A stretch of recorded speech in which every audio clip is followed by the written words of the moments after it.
Meeting Rockville. Today is December 8th, 2025. We are convening meeting number 30-25. Please join me as you're able in the Pledge of Allegiance.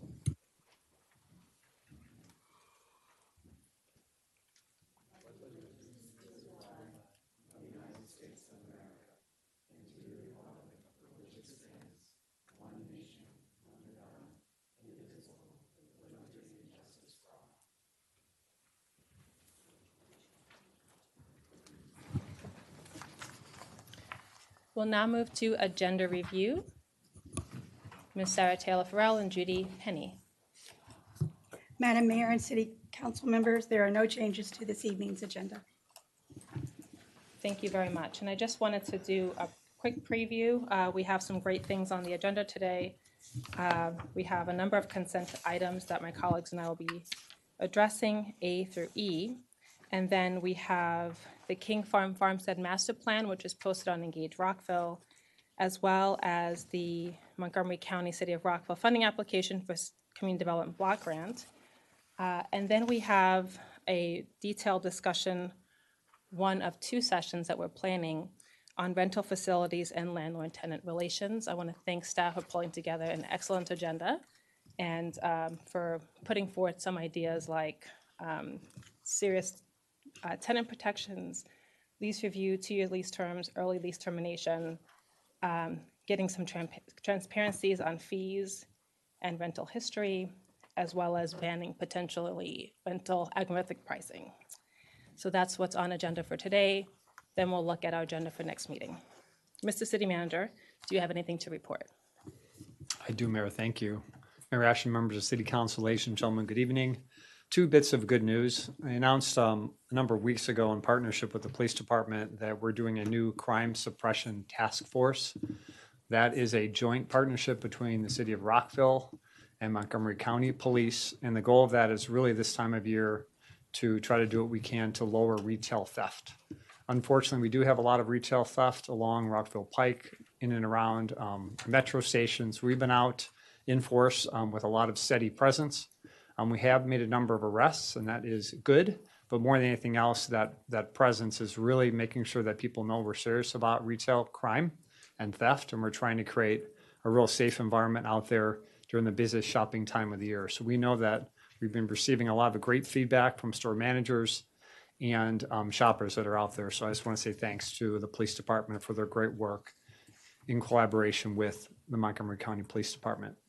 Also very pleased to present to you and let you know that we received a Council of Governments grant. It's called the Transit Within Reach Grant. It's an $83,000 grant. It's to study and design pedestrian and bicycle safety improvements in and around the Twinbrook neighborhood, with a really big focus on getting people safely to and from the Twinbrook metro station. So we're really excited about that. That's all I have to report, Mayor. Thank you so much. Thank you. And that will be the Council of Governments. I had a chance to vote on that, so really excited. That will be transportation improvements along Lewis Avenue, I believe. That's correct. I did also want to note another big thing that happened today. The county signed the impact tax agreement with the City of Rockville. The city and the county share impact taxes. And the city put forth a series of pedestrian safety Vision Zero projects that were approved. In addition, this co-supports the BRT, which will help to bring more transit throughout the city. And so that will help the county get that done as well. So I wanted to formally thank you and the team for negotiating that on our behalf. That was excellent work today. Great. Thank you, Mayor. Thank you. Councilmember Jackson. Yes, thank you, Mayor. So I just want to take this moment to mark a sad anniversary in our history of our city.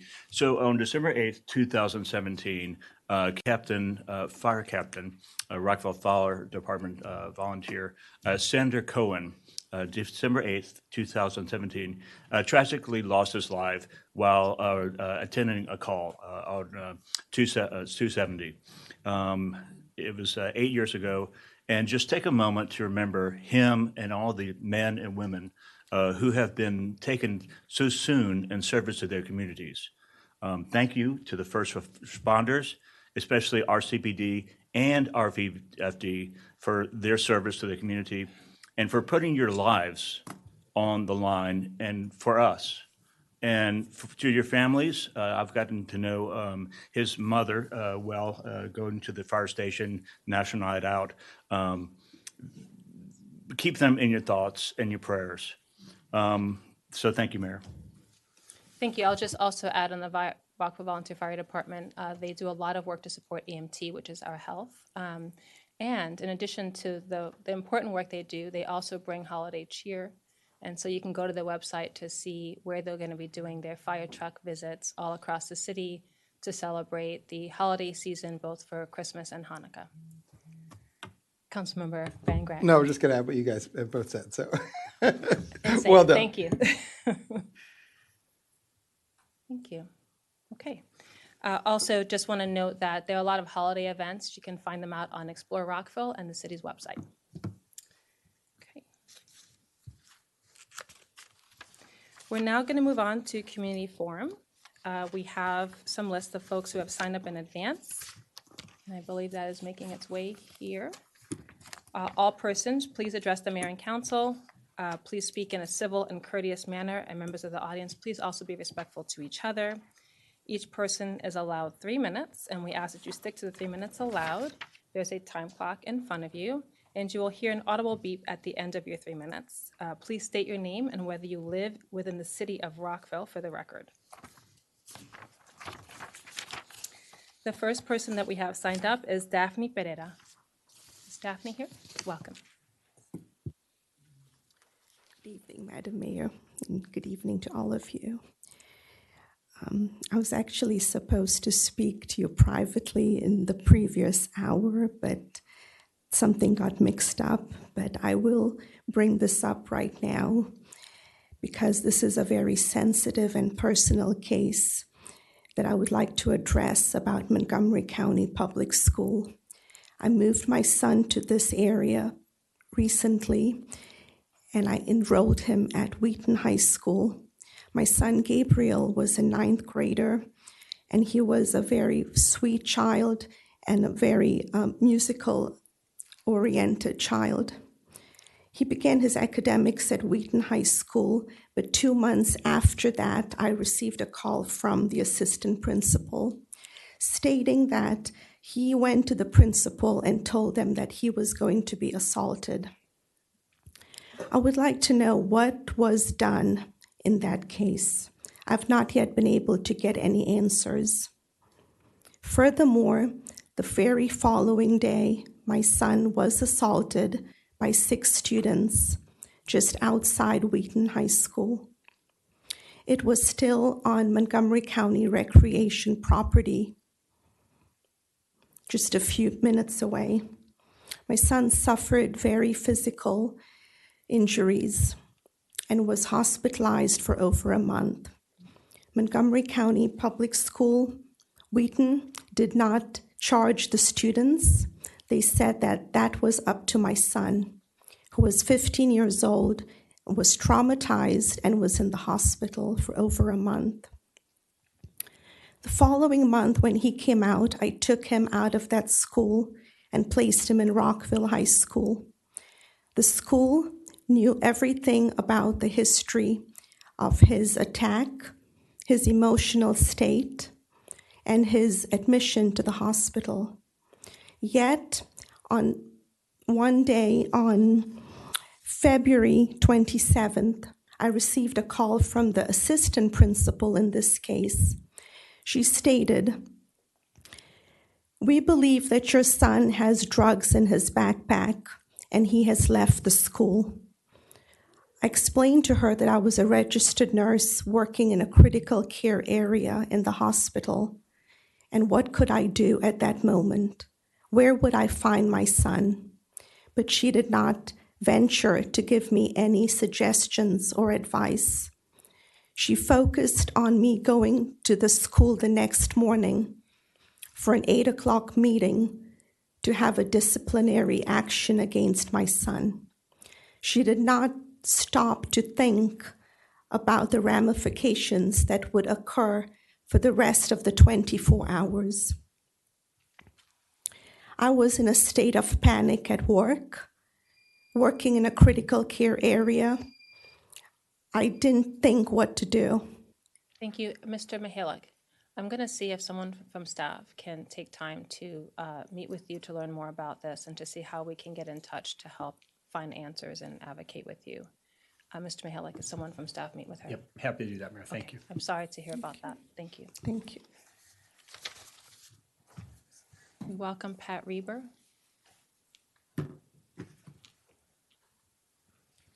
Good evening, Madam Mayor and council members. I'm just here tonight to say thank you on behalf of many people in Newmark Commons who appreciate your acknowledgement last week that very dense zoning on the property next to our neighborhood does not appear to be appropriate. And we appreciate that. And your willingness to listen to us and carefully consider the implications of this proposed zoning change have greatly strengthened our confidence in the engagement of mayor and council. I'm just here to say thank you. Thank you very much. Thank you. Welcome Jay Schaefer.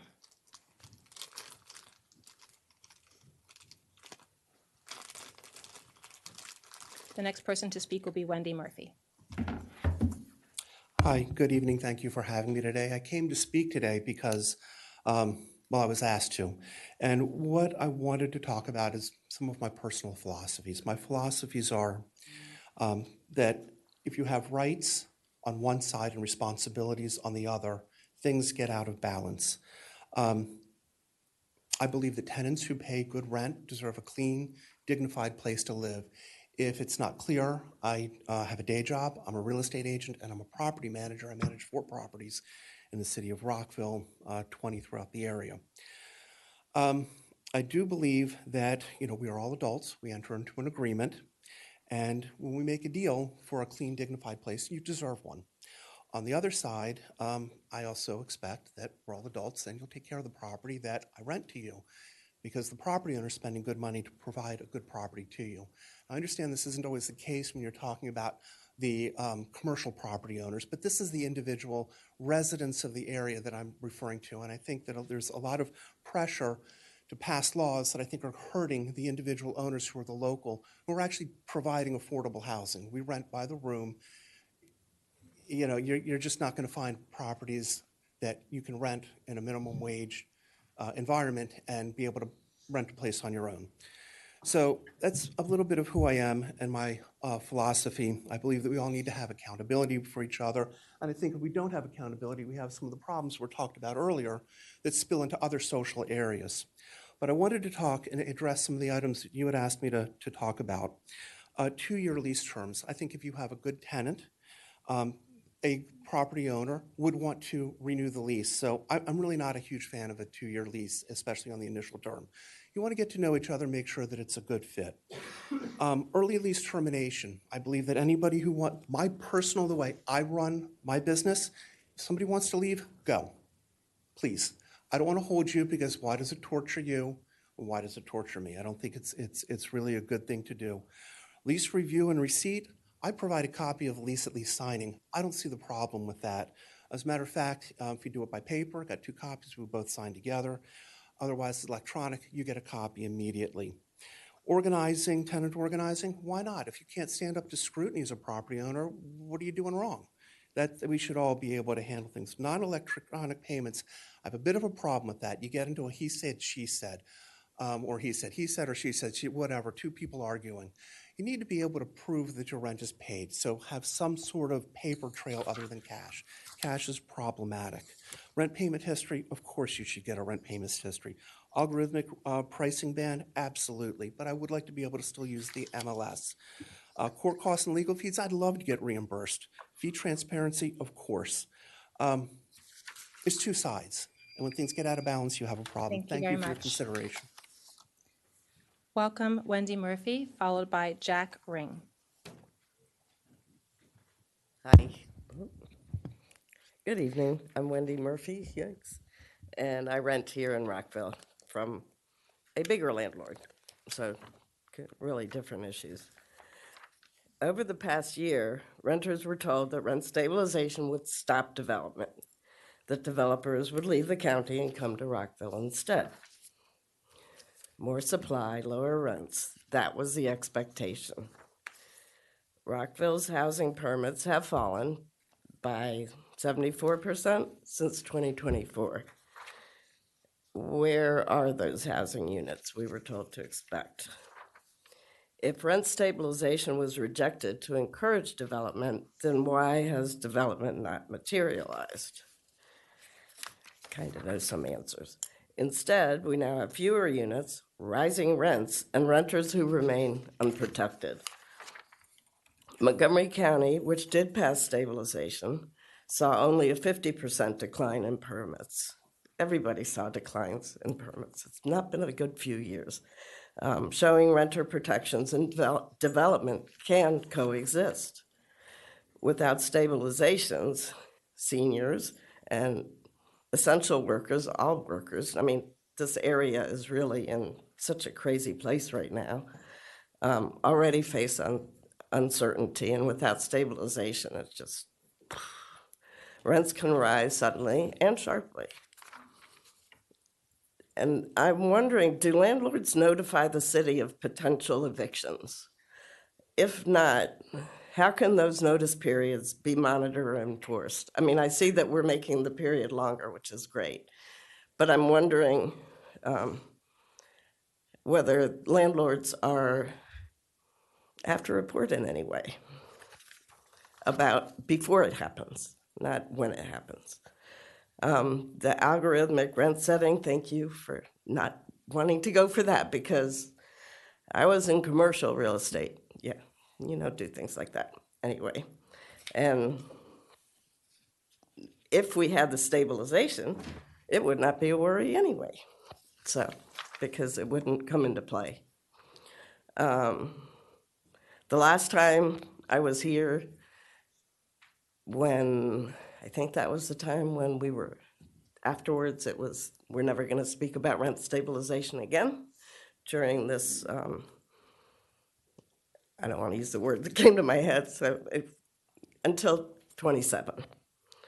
But there were so many of us here, so I'm not really understanding that. I'm a senior on a fixed income whose husband didn't get paid last week. We're not really sure why. It'll probably be fine, but that's kind of a scary thing. I can only work part-time. Thank you very So much. I need stability, Thank you. and I'm not the only one. Thank you. Welcome, Jack Ring, followed by Eric Fowler. Thank you.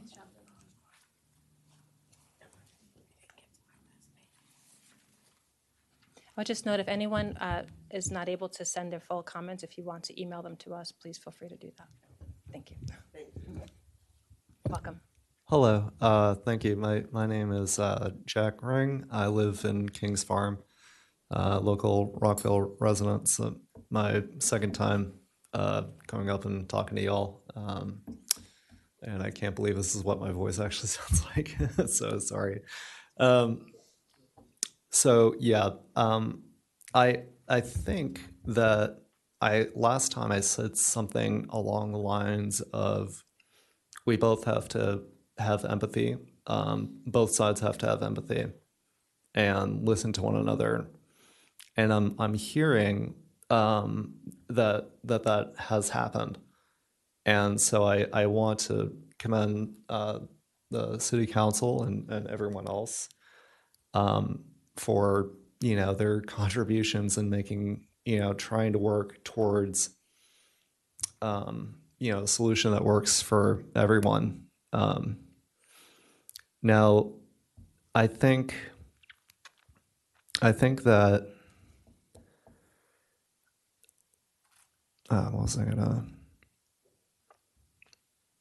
I think that we should continue with this this kind of like spirit of cooperation. I think that I wish I had something more facts to read out, or I had planned something I don't know, a bit more substantive. But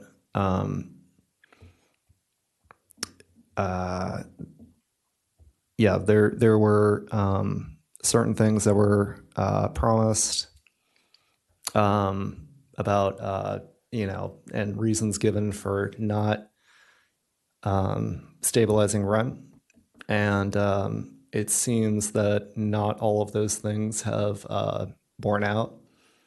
The development has been down,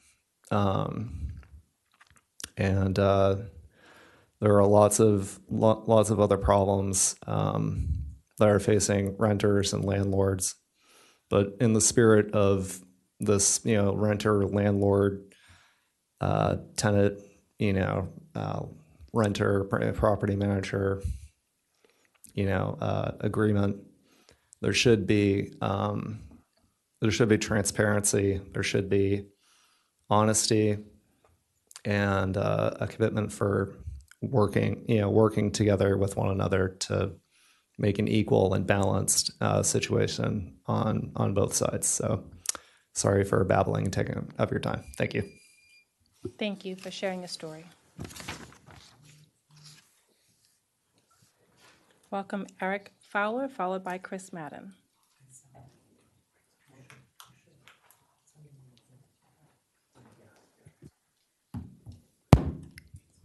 Is that good? Yeah, it seems to be good. All right. Hello, Mayor and Council. My name is Eric. I am a neighbor of Rockville, and I'm here tonight with Rockville Renters United to support rent stabilization.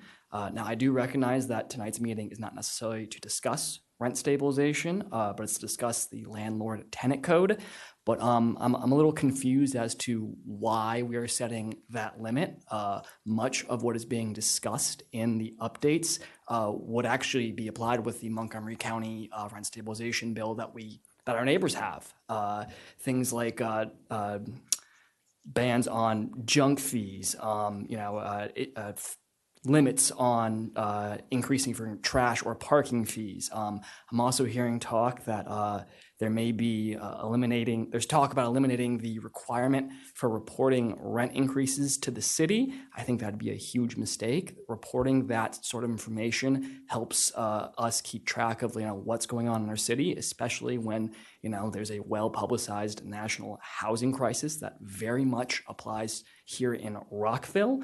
I do believe Rockville tenants need more protections, not less. I'm glad to hear that there's talk about banning algorithmic rent increases. That is a good thing. So thank you for that. But then there's other things. I saw that there was actually a down payment assistance program for new homeowners. I myself am a new homeowner, and while those programs are great, they only impact a small number of residents. Meanwhile, rent stabilization would help literally tens of thousands of people in this city afford their rents. People on fixed incomes would be able to afford their rents. And this is a problem that applies not just to, corporate landlords, although they are generally, the commercial landlords are more impactful, but even small time landlords, they can make mistakes. There can be issues with housing regarding that too. I do want to recognize that over the last 10 years, specifically, the proportion of cost-burdened renters in this city has increased dramatically. This is really not a questioned fact. It's well established. But, behind those numbers are thousands of residents, people that are actually feeling the impacts of the lack of these protections. I think this council has an obligation to represent those tenants and represent their residents over the interests of potentially wealthy donors. I strongly urge this council to take this opportunity to enhance protection for tenants, and I also urge you to put rent stabilization back on the agenda. Thank you. Thank you very much. Welcome Chris Madden, followed by Brad Orland. Hello, my name is Chris Madden. You're all familiar with me. I've been up here a few times. I am a resident of Rockville. I live in the Great King Farm. And I'm here today to speak in favor of rent stabilization. Many of the people that I talk to when I'm organizing tenants, knocking on doors, helping to organize tenant associations, help people speak out. they're concerned. They usually like their communities that they live in, and they don't want to leave. They don't want to move because of a huge rent increase. They want to be invested in their community. They want to come to city council meetings like this, but they don't have the ability to, or they don't feel connected to the community because of how bad the housing market is now. With renters now are used to, whenever they get a rent increase that they can't afford, just moving to another jurisdiction or moving to another state and constantly moving from year to year rather than sticking in one place and being invested in that community. And I think we lose a lot of people who would really help out Rockville and really want to live here, want to benefit Rockville as a whole because of these huge rent increases. Thank you. Thank you very much. Welcome, Brad Orland, followed by Tyler M. Mayor and Council, my name is Brad. I live in Rockville, and I'm here tonight to discuss the code updates for the landlord-tenant code. Some of the updates I think are very promising. Others I hope you will revisit to better serve Rockville residents. And so I'm glad that we have the opportunity to speak at this community forum to make you all aware of what we need from our city government. Hanging over all of this is the continuing need for rent stabilization. Some of the things that you're considering would be more efficiently addressed through rent stabilization. There is no substitute for this, and we are not going to stop talking about it. The other thing that I wanted to focus on is junk fees. You have a proposal before you to increase transparency around junk fees, to make sure that people are aware of the junk fees that they're going to be subject to. And this is a step in the right direction.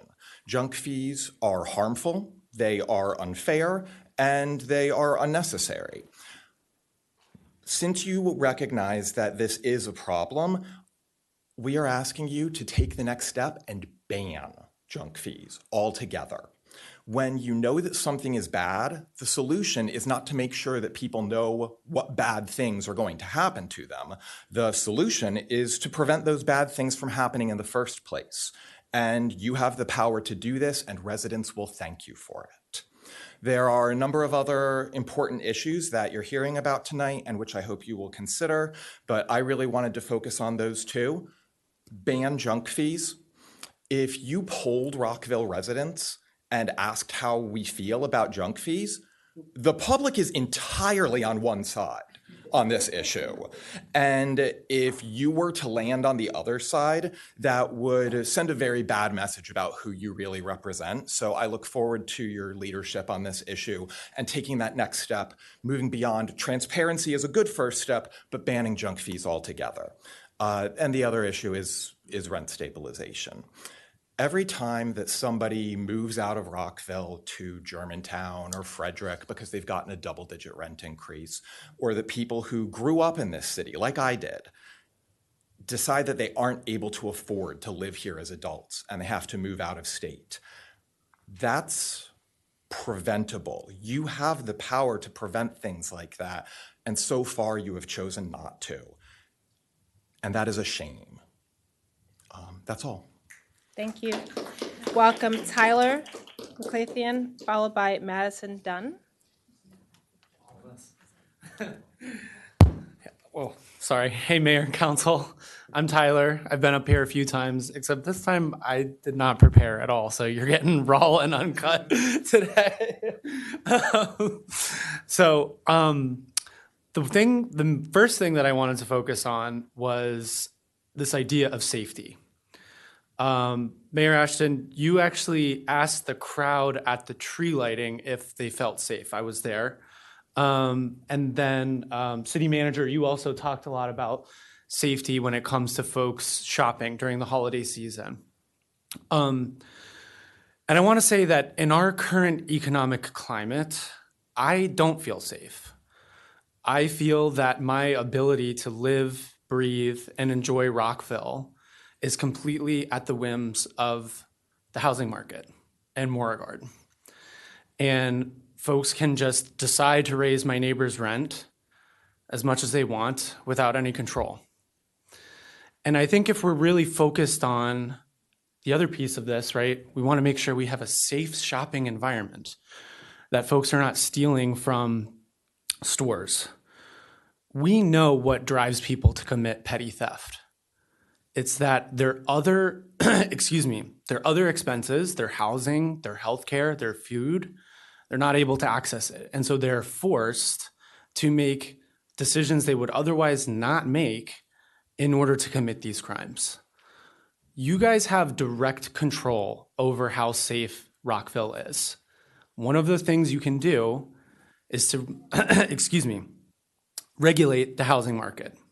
I applaud the landlord-tenant conversations. I sat in on a listening session for the tenant one, and I will say, I'm not sure if your staff is allowed to say because you banned it, the tenant session, every single person said that they wanted rent stabilization. I don't know if that made it to the PowerPoint. Sorry, I didn't get to look at the notes ahead of time. Every tenant in the listening session said that was their number one concern. Junk fees, great, ban them. As my friend Brad, Brad just said, ban the junk fees. Algorithmic pricing, great, ban it. Should absolutely ban it. I would also say, if you really do care about the citizens of Rockville, you just hired 2 new people in your housing department. Maybe have one of them, instead of focusing on homeowners, have one of them focus on tenants. If you have folks who are being evicted, you have resources in the county and the city, you put them on the sheet that you gave out, to help those people. Most of the people who are being evicted don't know about those resources. If you're being alerted ahead of time, like you talk about in one of your things you want to do, you could have someone in the city reach out to those folks and say, hey, here's all the money we can get to keep you from being evicted. Thank you for your time. Appreciate it. Thank you very much. Welcome, Madison Dunn, followed by Cassidy and Elizabeth Adams. Hi, my name's Madison Dunn. It's great to see you guys again. I did speak here another time. I live in the fields of Rockville, and I just wanted to talk about how the mold affected me and my family a lot. I remember the day that I woke up in the middle of the night with extreme stomach pains, and then the next morning it still hurt. And so my mom took me to the emergency room, and I had to get an emergent actidectomy the next morning. And after my actidectomy, I remember not being in so much pain that even when I was trying to walk, I could barely walk. And I had to miss my first week of school because of it. And it made me really sad because I was really excited because this is my freshman year of high school. And I just really felt really sad. And during that, my cat died because of the mold as well. She had a heart attack because she was barely eating because the mold affected her so much. And I just really would like if you guys could try to help because my sister is also allergic to the mold and is also getting really sick because of the mold, and we're staying there. And the apartment complex did try to help us, saying that they would clean our stuff and help us pay for a new apartment, but they wanted us to sign saying that we wouldn't sue because they didn't want us suing after all this. And my mom was like, no, because they did all this to us and we're still in so much pain because of it. And I just would really like some help because I hate this, and I'm also getting sick also because I sprained my ankle a few weeks ago, and I am sitting at the house laying on the couch that it soaked in a bunch of fungus in the air, and I'm feeling a little sick now because of it. And me and my sister are sleeping on the couch because our bedroom is where we first found the mold, in like a corner of the room. And so now our beds also have fungus and like mold stuff in it. So we're scared to sleep in it because we don't want to get really sick. So I know I said this, but it's like I'm just really scared about my health and my mom and my sisters as well. Thank you. Thank you. Cassidy Ayers, followed by Elizabeth Adams.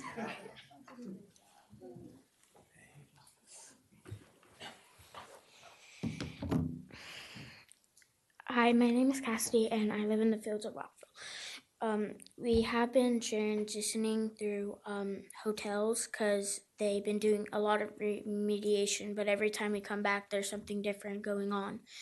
And it's really hard on me and my family because it sucks being there because it affects us inside because it makes us really sick. And like my sister said, I did get admitted to the hospital for a couple days.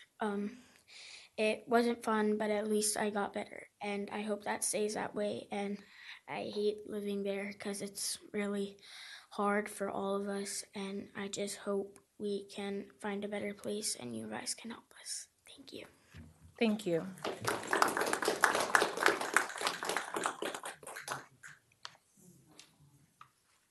All right.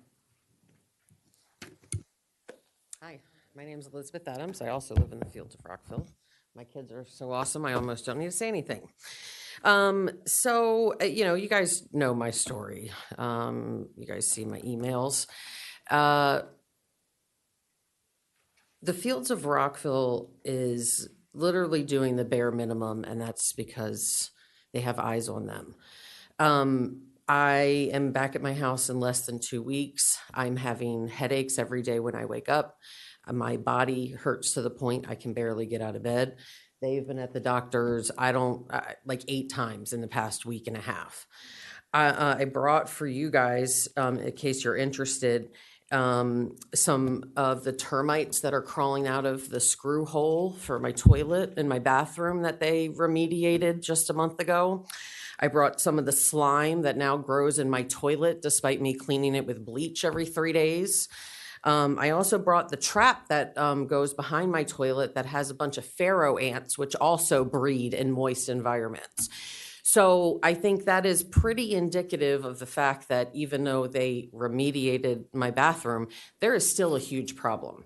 And you guys know about not just my issue, but so many other families over there that are having similar issues to mine. And I think that it's said enough that the apartment complex is a problem. And I'm wondering at what point Rockville City helps make the apartment complex do what they should be doing. Makes them actually go in there and test properly, remediate properly, instead of shuffling me and my family in and out of hotels every 4 to 6 weeks, where we have to pack up and move not only a family of 3, but our cats who are currently showing signs of mold toxicity already in a week and a half. So right now they're being allowed to essentially poison me and my family. And you guys know about it because I've told you. And so I'm wondering when something is done. I have 47 seconds. Am I allowed to get answers or no? Thank you. That would be under the management of the city manager's department. Mr. City Manager, is there It's anything? also on my emails. Okay, well, I'll Would just you say like real to quick, share? And I if you think like- not just all of that, but like all of that is like brings me to rent stabilization. Like, I don't know why on earth, if you guys actually care about the residents of Rockville, why you would vote no on that. Like, that's just kind of ridiculous. But on top of that, like if the landlords are allowed to do things like this, and then I come to the departments in Rockville that are supposed to help the residents go through and deal with things like this. And I mean, it's been 6 months. Where is my family? Still in a mold infested apartment that the apartment complex refuses to acknowledge, does everything to get away without fixing, and is poisoning my family. So thanks. Thank you. Mr. Gottesman, thank you for that. And I just want to, if you would like to meet with staff at the back, we can do that. I do want to point that while I'm waiting for this list, we did have a dedicated inspection session that was a couple weeks ago, and the City of Rockville is enhancing and changing its inspections at the direction of Mayor and Council. And City Manager can answer to more of that in the future. Okay, we have additional signups with Michelle Shen and then Jack Thierloff.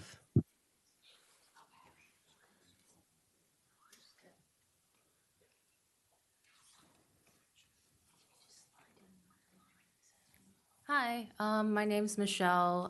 I live in Rockville, and I'm here to talk about the landlord-tenant code, but also I'm just wondering why we can't have rent stabilization given all the testimonies here. The ban on algorithmic pricing, good, could be solved with rent stabilization. Banning junk fees, that's in the county code. And I think if you are talking about fee transparency as a solution, then we should also add some transparency around like what this city is doing for renters, because when I talk to a lot of renters, they think that they have rent stabilization already because they live in the county.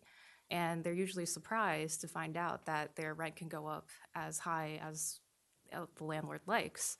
So I really feel like we should have some messaging around how the mayor, Councilman Van Grack, Councilman Jackson, Councilman Valeri, and Councilmember Fulton all voted to just never talk about rent stabilization again. And I feel like this should be apparent on people's leases before they sign, because they don't realize that they're writing or getting into a contract housing where they think that they'll be protected by the county law.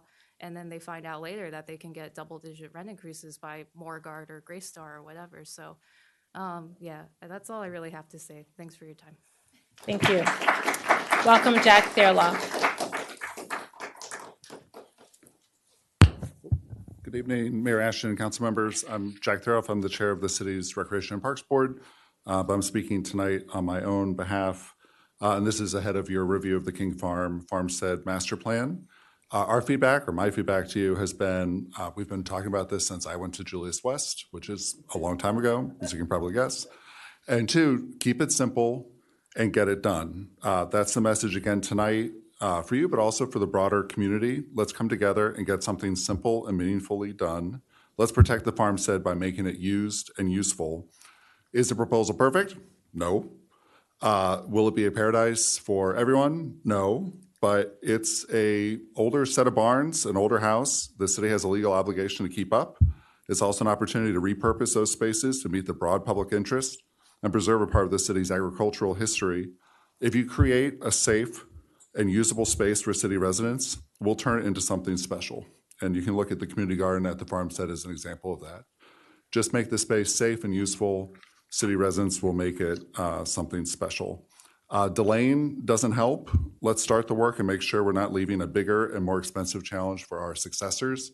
Our oldest is going to middle school at Julius West now. I hope we're not still talking about this when she's my age. That would be a scary thing. Figuring out what to do with the farmstead isn't easy. That's why we've delayed decisions for 25 years. And I want to close by just saying a big thank you to the city staff for working so hard on this. It's not easy. There are easy things to do in recreation and parks. There are easier things. This is definitely not one of them. So a big thank you to the city team for doing what I think should really be a model of community engagement across the board going forward for all of our major projects. And thank you, Mayor Ashton, for just saying we got to get this done and not letting this move forward. We've got other really big important things to think of as a city. We're hearing a lot about it tonight. We need to just keep focused, get it done, and move forward. And I look forward to seeing a finished King Farmstead and being there sometime soon. So thank you very much. Thank you.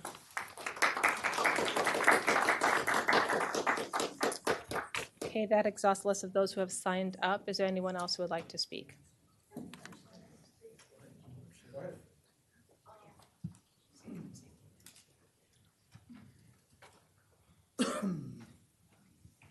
Honorable Mayor Ashton, thank you for presiding and leading on this open democracy forum. Rent stabilization posse, ICAP rent forever and peg it to your financial success, reimburse periodically and as feasible to your landlords. Vote for me. As mentioned previously, I'm evaluating possible candidacy for U.S. House Rep, Congress, or Montgomery County, Maryland Government Council. I need a very good treasurer, campaign manager, etc. Please contact CRMG clerk office and leave your info if I can do this. We need to do this ASAP. Me, awesome for all of you. Already bamboozled real American communities, really bamboozled all of you.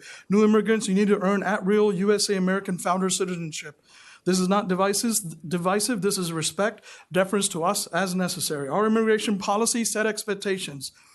Implement immigrant tax for those arrived after the end of the Cold War. Voluntary for you here before the new century. Many groups exempt, lower or voluntary. British, Africa, America, etc. Many of you immigrants do too much suck up and new forms of segregation. Disclaimer, all this, not all my thoughts, is limited access forum, and this info not necessarily for or against any of you individually or as a council. This is for county government, audience here and beyond. Now my preamble. I pledge allegiance to the flag of British America, USA America, who are our founders and framers of our USA Constitution. Also British Africa America, and this in earnest as the latter part of the 18th century. So many projects. No insult to a very centuries mentally health affected group. African Americans must continue to be aware of this. Please, new immigrants, also respect and deference is necessary. Chris Rock type woke indoctrination, not good at all. Please don't promote these limited narratives. USA beneficiary of British Empire, British Commonwealth. Latin America, Central America, illegals undocumented. A statement I made, Home Depot, not built in a day, already a rallying cry for many of you. And also going forward, Home Depot, not built in a day. Those Home Depot stores, Lowe's, have more than 30,000 products, 35,000 products, 35. Online, millions of products. Latin America, Central America, illegals undocumented. You did not build this country. You have made very good contributions, and now more prominence, a lot of prominence. We all need work, most of us. So you work for yourselves, unless you work for free or slave or servant wages, which you don't. You all dangerous, unionize, do ugly, false, dangerous, manipulative lawfare. You do and cause a lot of hand jobs. All from this background have come illiterate, and this even in your own language. You have abused me and my family for more than a decade and a half. I need a legal settlement from your unions and Montgomery County, Maryland government. Until then, this is my factual narrative. Start by simply being nice and respectful. Refrain from not necessarily civil disobedience. Your Constitution amendment for African American slaves abuse, including abused kids, not emanated into slavery or indentured service. Montgomery County, Maryland already seceded to Latin America. I feel for you all. You're young, especially with this illegals undocumented term. Not good. They have mental health issues because of this. You are people, but you all unionize and abuse us huge with false, dangerous, manipulative lawfare. Again, you have come to my home nation, USA, that gives you access to top USA education system, a very 21st Renaissance app, online-based advanced society. Thank you. Thank you. Thanks. Mr. Paul Scott.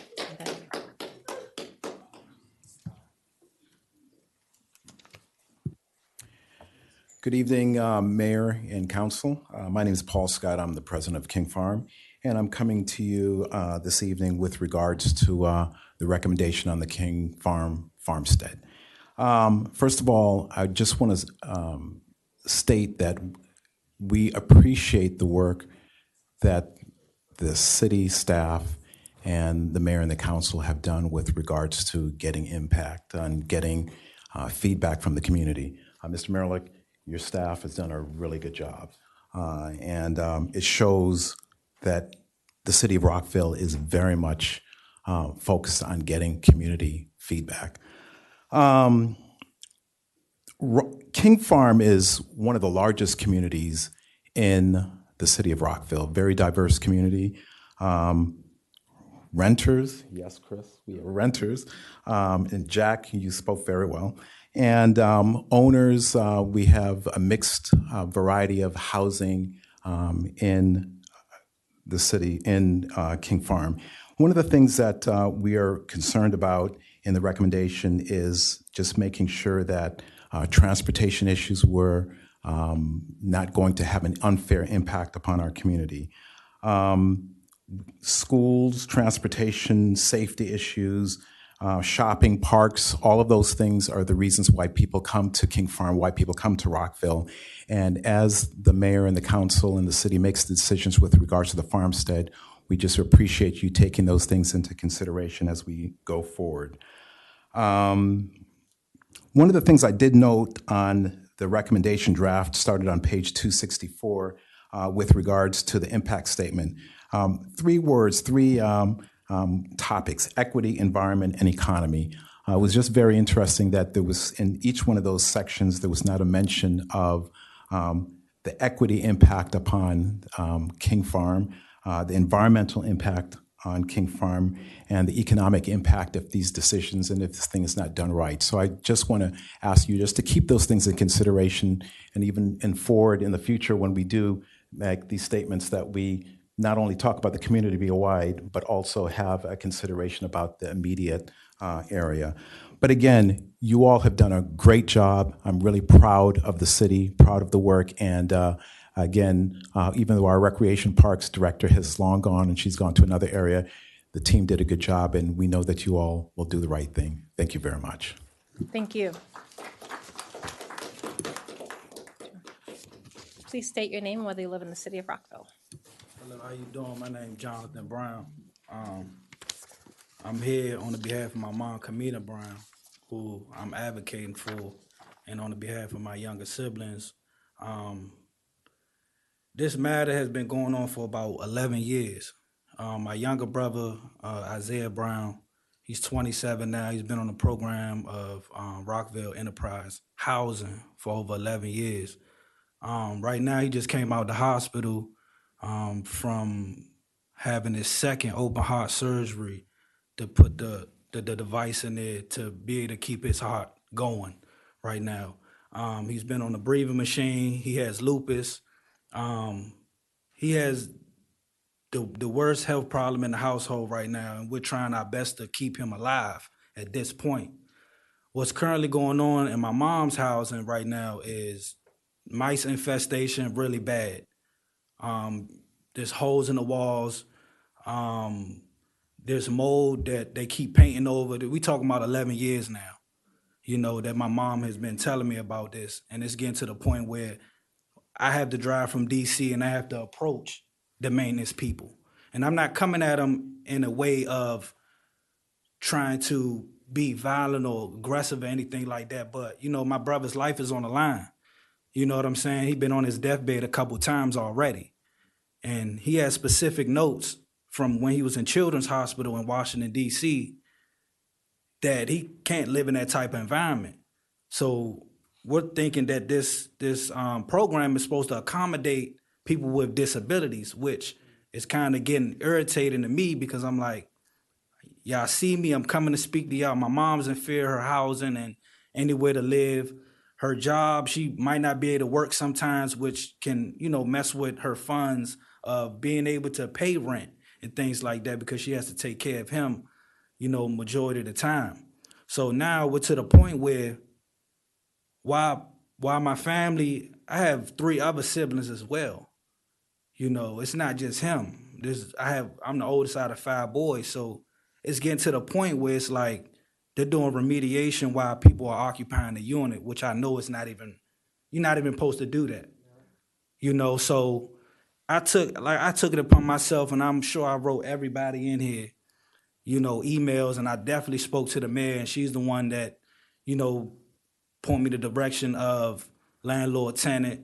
I appreciate Miss Vanessa coming through, Vanessa Mason. She really showed initiative to be able to spread the word and, allow my mom to be heard and find a way to resolve this, because my younger brother just came out of the hospital and he went back in the hospital like a couple days ago, and I had to just pull my car up on the premises to the front door and, Thank you. take him to the hospital, so I would Thank like you. to speak with you, whoever I need to speak to, because they're talking Thank about you. remediation. Mr. Mihaly, This can you week. please have someone from staff? First of all, thank you for telling Yes, your ma'am. story. That is not acceptable. Yes, ma'am. Appreciate those who are sharing the inspection stories. Mr. Mihaly, can we have someone talk to him, but also can the mayor and council receive an update on what's going on in both apartments? Yep, Yes, absolutely. ma'am. Thank you. Thank you, man. Have a blessed night. You too.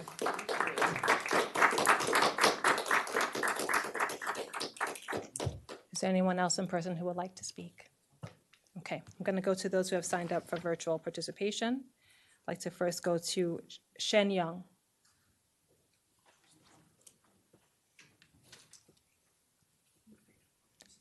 We're going to hear from Shen Young, followed by Nadia Boga.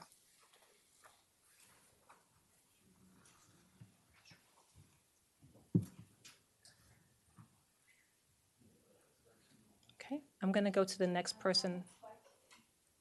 Hold on one second. Let me just go through this list, and then if someone from staff can help answer her question, please.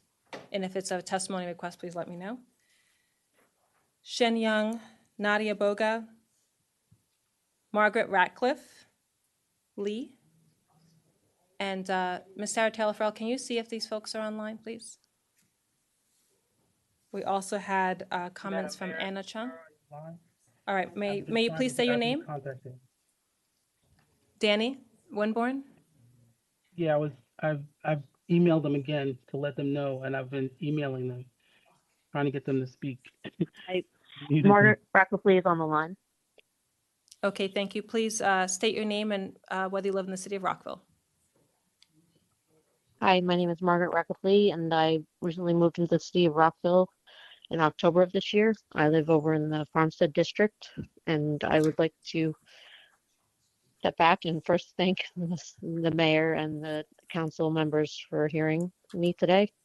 And I just want to, I've read through the master plan that was made available to all the community and about the, the development of the farmstead and how it can benefit the community in the surrounding areas. And based on the last meeting discussed, I felt that there was concerns about the parking availability and the impact on the community for the residents that live around the farmstead.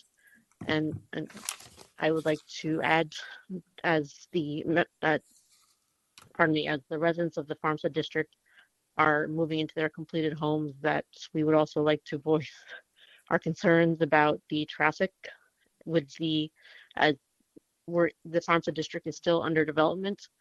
There is already concerns within the community about parking and level of traffic within the community, and then also how there is intention to expand parking to make it more available. There is already a wide community within the area that could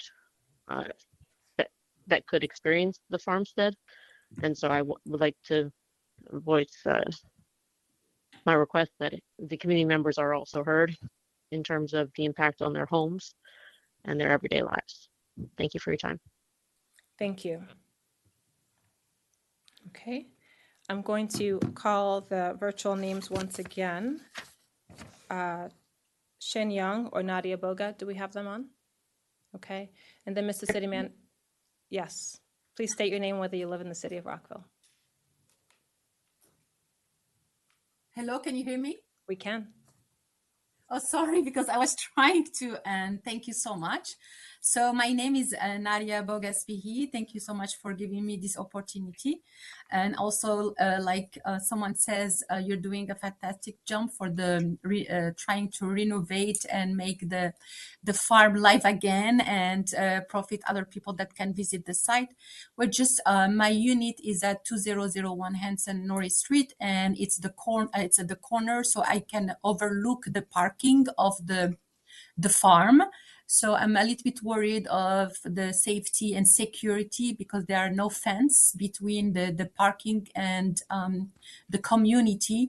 So people who can visit the site can easily enter the community. So I just wanted to make sure that you take this into consideration, especially the parking that is already on site. So just to make sure that also we are worried about the heavy traffic that may occur when people visit, and we wanted to see where will be the hours of the events, if it's open on the weekends, what are the hours of visitation. This is our main concern, like traffic safety and also noise during the weekend because of the events. Thank you so much. Thank you.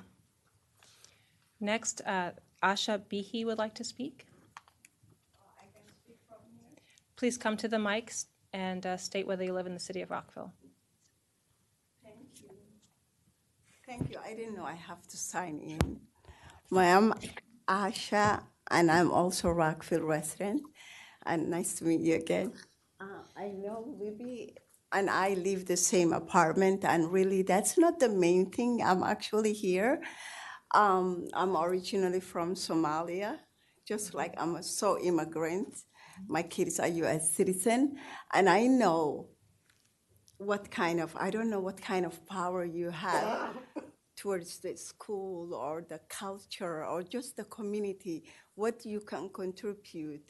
That I know you cannot shut the president's mouth at the time now, but is there any way that you can have like a because he literally put my community in the mouth. And now in Minneapolis, Somalis are very much under attack by ICE. But I'm not worried about that part. I'm U.S. citizen, and U.S. actually welcomed me here. But my main thing, my kids and I were having conversation. I have 13 and a 10-year-old, and we're driving to school, and literally they say, "Mommy, are you citizen?" I'm like, "Yes, I'm citizen. I'm fine." So there's anxiety going on with anybody, not every color immigrant person. And it looks like we somehow put an umbrella that we're not speaking out. So I would love to, Mayor, have some kind of petition, some kind of power that you can contribute to this administration to say somehow we are not okay in this facility or Rockville City. What can you do, or what you can even have a meeting later maybe? Think about any idea to come to put this is not okay. You can't just get up one morning and talk about U.S. citizen have no right to be in this country. So kindly, I want my kids to go to school and feel fine, and the principal have some kind of talk with them, say, hey, you are American citizen, and maybe there's something they're not speaking about it, but we're having this conversation. It's real. It's in our living room. So I don't want to be shy and away from it. And it's not about being black or color. Only that is on the top of immigrant. And just like I said, I know you don't have the power to shut anybody in terms of the Oval Office, but I would love you to have any kind of contribution towards the community school, even anything. And that's my main concern. And have a good evening. Thank you.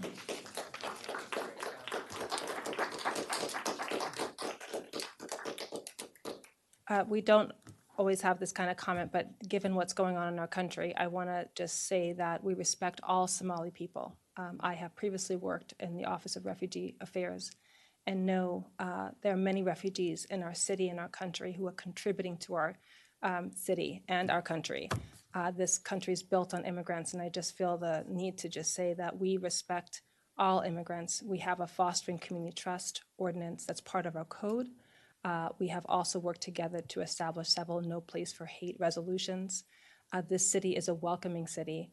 I don't care what other people say, you are respected, and we appreciate all people regardless of their race, their creed, and their gender. It's sad that we are in a place in this country where people are being attacked, all kinds of people. And I just want to say that we appreciate you speaking forward and telling your truth. And we need to protect our children because children are being afraid to go to school. They're being attacked because of where they come from, people who, their due process is being violated. So I just wanted to say thank you for speaking out. And the mayor and council will continue to fight for an inclusive community. Thank you. Okay.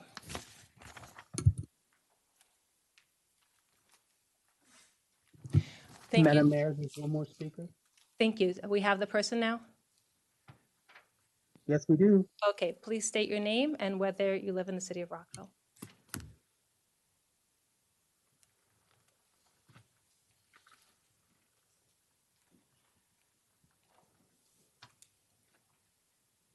Mr. Chung, you can speak now.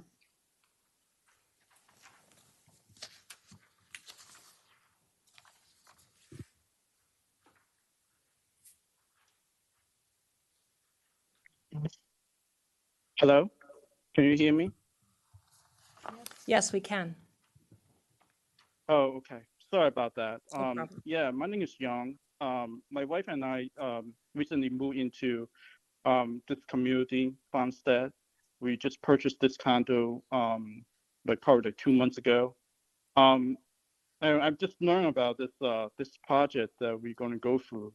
Our unit is literally looking directly at this farm place. It's a beautiful farm place.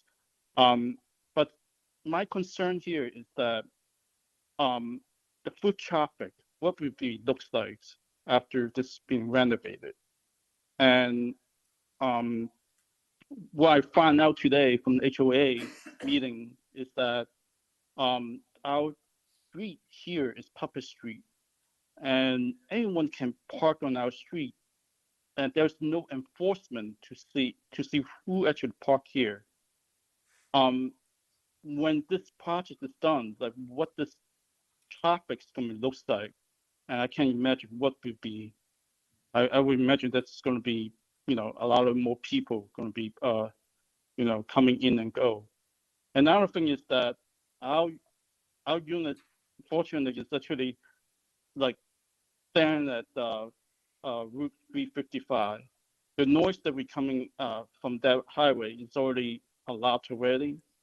I'm just worried about what this project is going to bring in, not just the traffic, but also, what the people is going to be, the noise level going to be introduced into this community.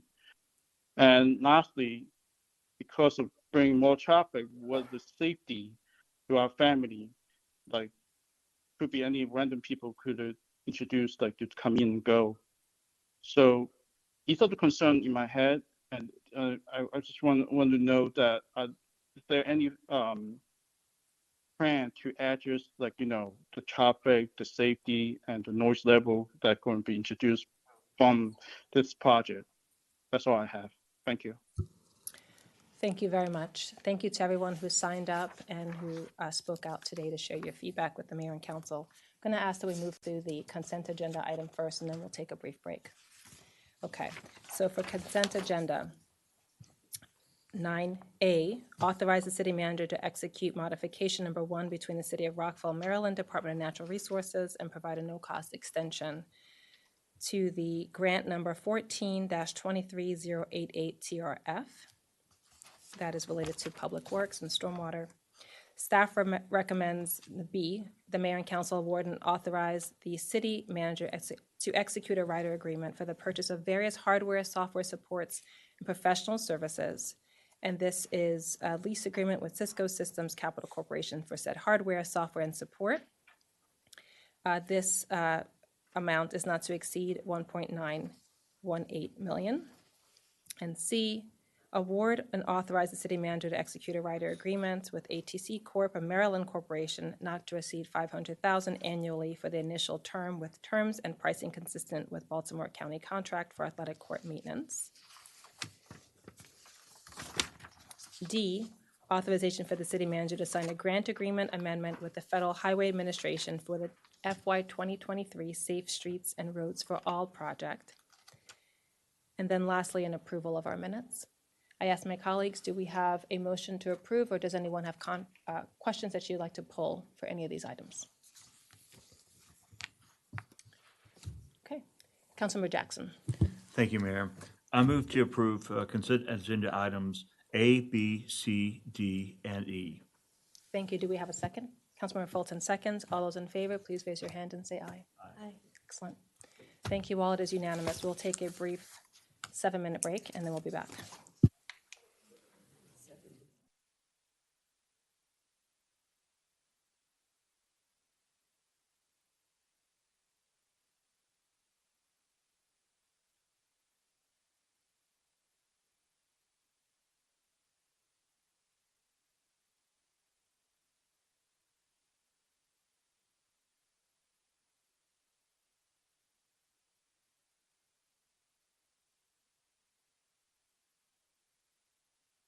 Now moving on to our action item portion of the agenda.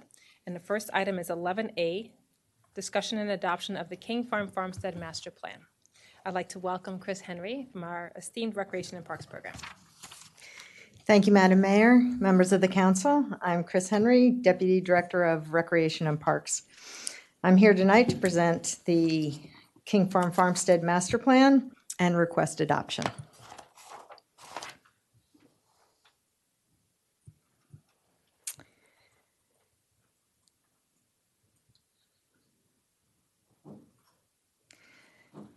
Tonight, based on the direction of the Mayor and Council on October 20th, we have removed any of the new parking lots that were proposed within the master plan on the King Farm Farmstead property. We've removed the addition from the dairy barns, and we have updated the cost estimates accordingly. Ms. Henry, can I just, because we did hear some questions about parking, just to note that in the brief book itself, it notes that there are 47 spaces on site and 268 at the Mattapan Park for a total of just over 300 spaces. Thank you. Yes, that's correct. And there's also some parking along Ridgemont Avenue that has limited time, but it does exist, about Thank you. 25 spaces.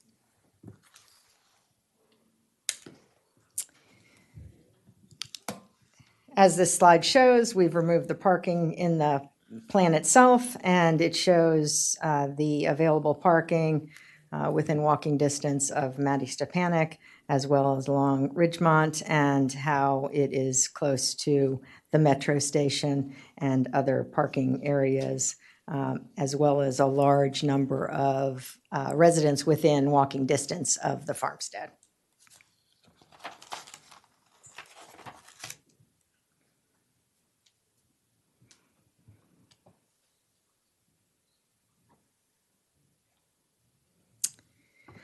This slide provides what has changed since that meeting. Just to give you, follow along on the slide itself on the top left-hand side. Number 1 is the area shaded in green, and that is the top of the top two graphics, and it shows the addition has been removed from level 1 and level 2.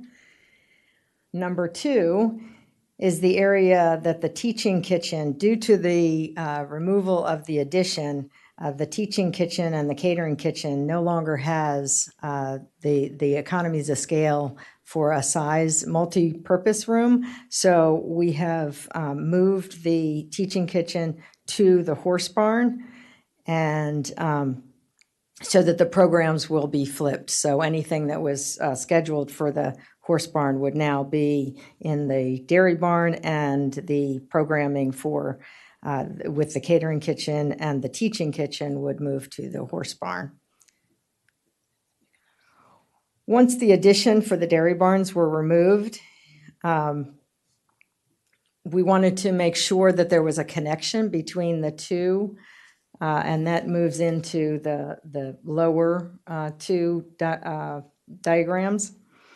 And you'll see that the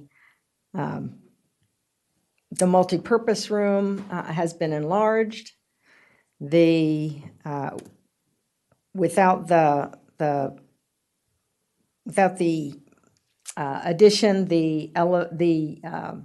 we've created a bridge so that the two barns can still be connected, and that will help us with one elevator for the project as well. We've also suggested adding dormers to the western side barn within the inside of the courtyard, and to enlarge the terrace area where the addition used to be, so that we could still provide services and opportunities for programs in that area. And the third is we've adjusted the cost estimates based on these moves. And so you will see that the first phase from FY27 to FY30 still includes the dairy barns, the farmhouse, and the site work. And that has changed from about 21 million to 19 million. And then phase 2, the horse barn, the tenant house 1 and tenant house 2, as well as the garage, has gone up because we have moved the kitchen and the associated construction costs to phase 2, and that moves up from 7 million to 8 million. The entire reduction for the project is about 1.3 million for the elimination of the addition. That concludes my presentation, but we are here for any questions and recommend adopting the master plan this evening. Thank you. Thank you. I want to thank the entire team and all the residents who have made this plan what it is today. You've all heard us say before, this has been I would say, decades in the making. And this council's committed to getting it done and trying to help to write the future of King Farm Farmstead so that we are not just paying for the upgrades, but actually using the space for the betterment of our community. So thank you for bringing forward these adjustments from our last session. I wanted to alert the listening public that you can always go to Engage Rockville. There's a lot of the history of all the fantastic feedback we've gotten from the community and the work of staff. And it's a great site to see and follow the journey that we've been on. I have just 2 questions to clarify. And for those who are new to this project, this is really going to help expand our recreation space. It's going to be dedicated recreation space.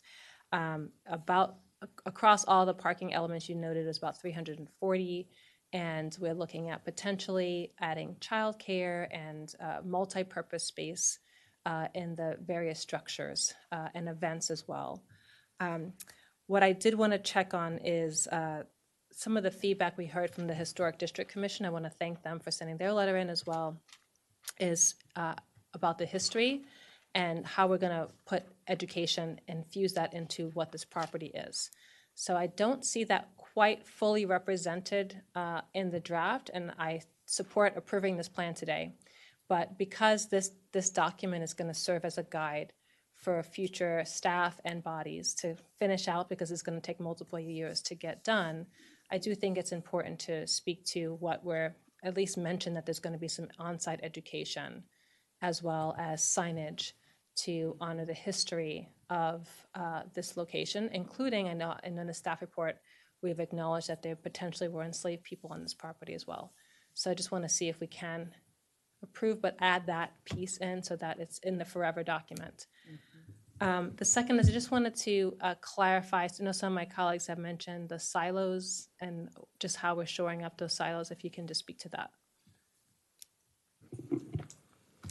I'll take the silos first. In the plan, we have allotted about $500,000 to renovate and refurbish the silos. That at this point does not include any programming for them as of yet, but during the design process, we would be able to really see what is possible there. But it does account for, in the cost estimate, monies to make sure that they are shored up and are stable. Excellent, thank you. And I also just wanted to note, for those who are listening, in the past, there's a question about the garden is staying and being preserved to help support the future residents who will garden those plots. Thank you. Colleagues, any questions, or would you like to move to approval? Councilman Valeri. Just a question. I was just kind of agreeing, co-signing what the mayor said about capturing and acknowledging the history there. I would like to have that language for sure be part of the master plan, only because I have noticed sometimes that those requests tend to disappear if we don't codify them or memorialize them in some sort of way. So if we could do that, again, I'm with the mayor. I'm not trying to delay things, but I just wanted to acknowledge that I agree with the mayor on this point. Councilman Van Grack. Thank you. And again, echoing to staff, I know this is something that you've been working on, and we've been pressing you to get it quickly as possible and to the public in advance as well. So I appreciate that. One question I had is, I know I've talked before about, both costs and the impact to the community, and I've brought up issues with regard to the horse barn. And I'm really glad to see that we're pushing that to the second phase. But there's 2 questions I had with it that I didn't necessarily see, and I just want to make sure. So the first question is, with regard to the horse barn, as I understand it, I had it from my notes, and I think it was you that answered it 2 work sessions ago. The plan right now, as per the cost that we're looking at right now, is for a tear down and then a rebuild, because there just isn't a structural assessment to use what's there. Is that correct? That is correct. Okay. So, I just want to make sure, because it doesn't look like we're allotting any funds. With regard to the structural integrity of that building, since we're potentially going to be using it or have some impact of it in the part of phase 1, we're not putting ourselves at any risk of the fact that it's not structurally sound currently, because we're not going to be using it and it is going to be torn down. Is that right, or is there a structural concern about it?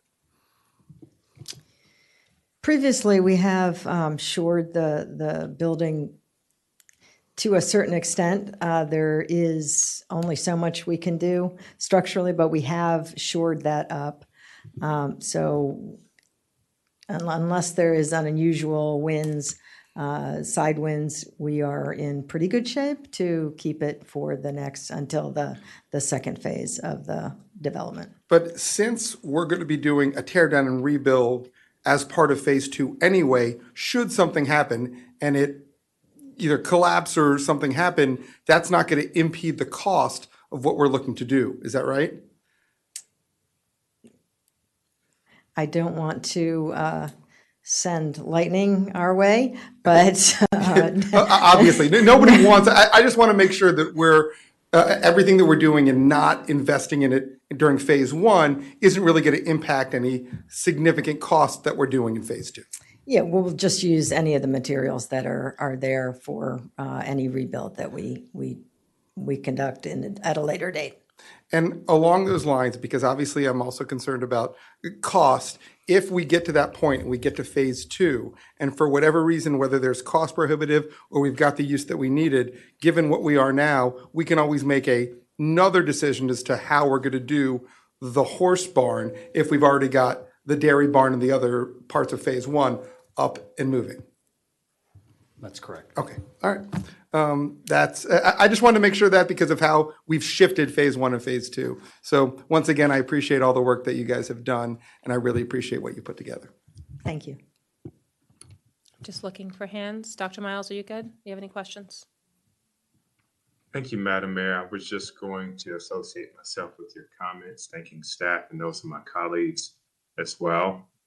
Thanks also to Peerless Rockville and Historic District Commission with regard to the comments you've already articulated regarding highlighting, learning more about the history of people who were enslaved in Rockville more broadly on this property in particular. Thanks so much.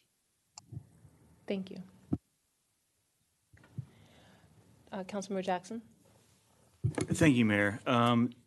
So I'll make a motion in a second, but I just want to say, so Councilmember Valeri showed me this the other day, and it's a report, the first report for the farmstead, and it was from 1999. So it's been a long, long journey, but I did notice, and I associate myself with the mayor's comments and also Councilmember Valeri's, there's a lot of history on the farmstead, and we would be remiss not to put up signage or otherwise mark that history, going back to the prior days of slavery and other instances. But also, more recently, I've learned about the history of the King family, and in fact, it wasn't actually called King Farm, it was called Irvington Farm. I didn't actually realize that until I was reading through the planning document. So I just want to say, I mean, this has been a long time. For me personally, I've been involved in King Farm for a long time, longer than I cared to admit. I first moved here 19 years ago, and the farmstead was a big topic of discussion, both in my neighborhood, but also in Rockville in general. And it's been a long time. It's been a lot of work for councils, for staff, going through the years. And I think this city staff has done a really excellent job of engaging Rockville where they are, where they live, asking what programs and services would you use, and then making this a reality. So I want to thank staff for all the work and all the setup to lead to this moment when we're actually about to finalize and adopt a plan to move this thing forward for all of Rockville. I'm really, really excited by it, and I really want to thank you guys for making it a reality. And if nobody else, all right. So I would like to make a motion then. I move adoption of the King Farm Farmstead Master Plan. Do you want to add the history? Yeah. With the amendment of historical signage on the farmstead property. Something in there.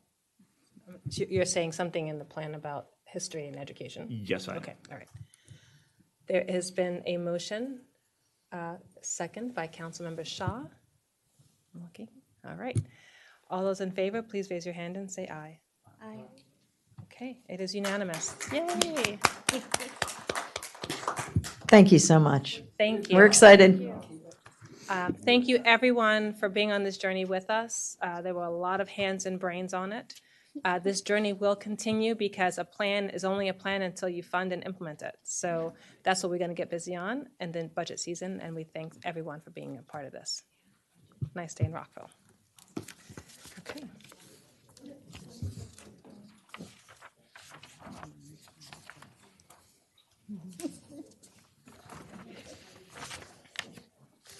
We are now moving on to agenda item 11B, which is the approval and submission to Montgomery County of the City of Rockville funding application for program FY 2027, year 52 Community Development Block Grant.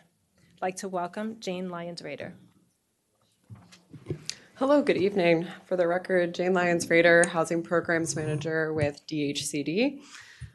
So tonight, in discussing the application for the CDBG grant, I'm going to start out by providing a little bit of the background about the program, and then talk about the applications that we received this year and the recommendations that our interdepartmental panel made, then discuss the anticipated impacts of this action item, and then move on to the suggested motion. So with the background, Rockville receives the Federal Community Development Block Grant funds through Montgomery County.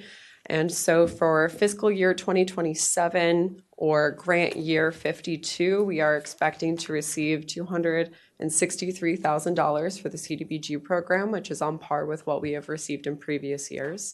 And those funds are typically used for both single-family and multifamily housing rehabilitation. So there was a public hearing held previously in September. Other public notifications have gone out to folks, and the application is due to Montgomery County this month.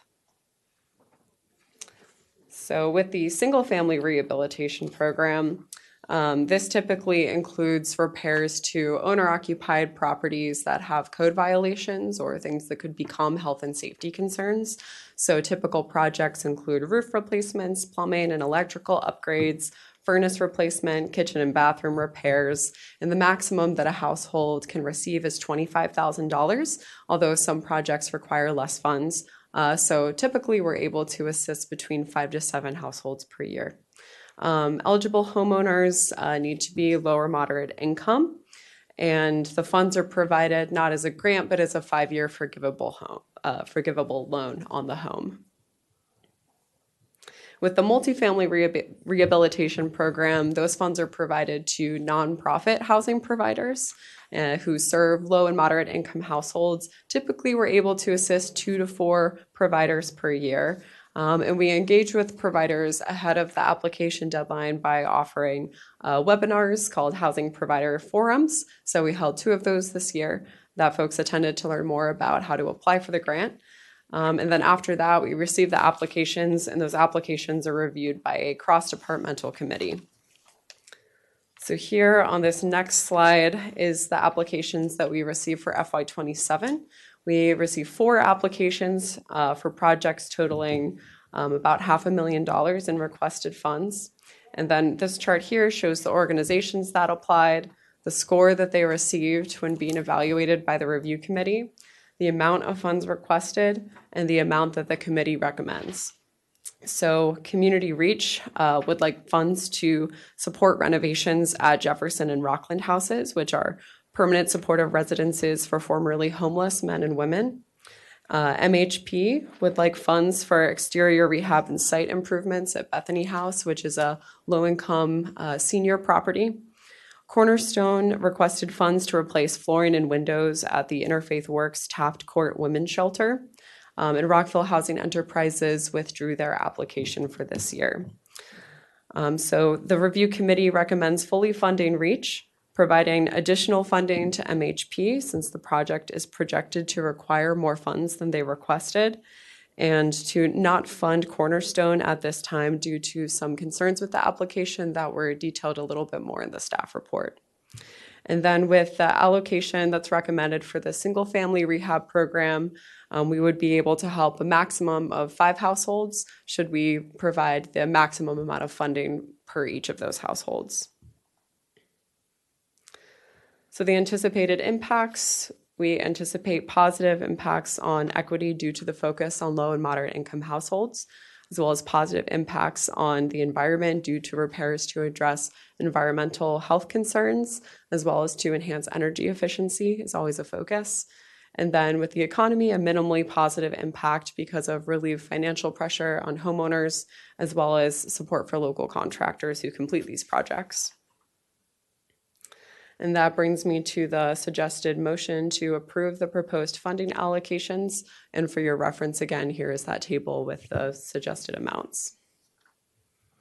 Thank you. I want to just thank you for all the work in managing this program. I know it's very detailed and specific, and appreciate you opening up the grant applications and diligently looking at all the applications and following along how the work is actually done. So thank you to the Department of Housing and Community Development for the fantastic work on this. This is an incredible lifeline to support housing stability as well as renovations for people. So, and I also want to thank the partners, the nonprofit partners who are helping to fulfill a social need for safe, affordable housing for people. So just want to say thank you for that. I had one question for you that relates to, well, 2 questions that relate to the single-family rehab program. It's a very small portion of the overarching program that we do. So does the planning department and neighborhood enforcement know about how to help people? I've heard some questions where people, their houses are in serious disrepair and they're getting violation notices, et cetera. And I've heard that maybe some people are not aware of this program and how to apply. So just wanted to see as their coordination across the departments to make sure as they're seeing issues that they know that, yes, this is an issue and there is a program to help. Yes, they are aware of the program, but we're always trying to improve that partnership and make sure that we're reaching out to the folks that they're on the ground working with. So short answer, yes. Thank you. And is there a flyer that they can leave with the Yes. homeowner? Okay, perfect. I really appreciate that. And the next question is, if a homeowner, I think there's certain requirements when you receive those funds. Do we have an agreement in place between the homeowner and the city as in terms of the use of those funds and any requirements, just so that we're covered from that perspective? Yes, the homeowner is required to sign a contract that lays all of that out. Excellent. Thank you. I appreciate your follow-up on that. Councilman Valeri. Thank you. Thank you so much for all the work in bringing this back. I think this slide alone really helps to shape what, at the time, a lot of my questions were with regards to this program. I'm always in favor of more transparency, not less. And, you know, I'm sure, I know that it takes a lot of work to review grants. I've been on both sides of that. It's very hard. And so I'm really appreciative to the entire team for pulling this together, because I really wanted to understand a little bit more to the why. Because, you know, and I think people in the community had questions too. So that made it very easy. I have 2 questions and a comment. And it's all around, it's all around the single family rehabilitation program. So you mentioned that potentially how many people could be helped using the amount requested here. What is what is our utilization of this program? What does that kind of look like? Are we seeing, you know, like, are we running out of funds? Are we not getting it all out into the community? I'm sure there's a little bit of a lag time too, but just broadly, roughly, what does utilization look like for the program? Usually we don't have a problem spending the funds, and we're able to achieve a pretty good balance of the applications coming in for the single family rehab program and the amount of money that we're able to give out. That's awesome. And that I was trying to kind of read between the lines on that one. I was like, I'll just ask that question. So that is really helpful. And you might have answered this elsewhere, but it's kind of leaving my brain.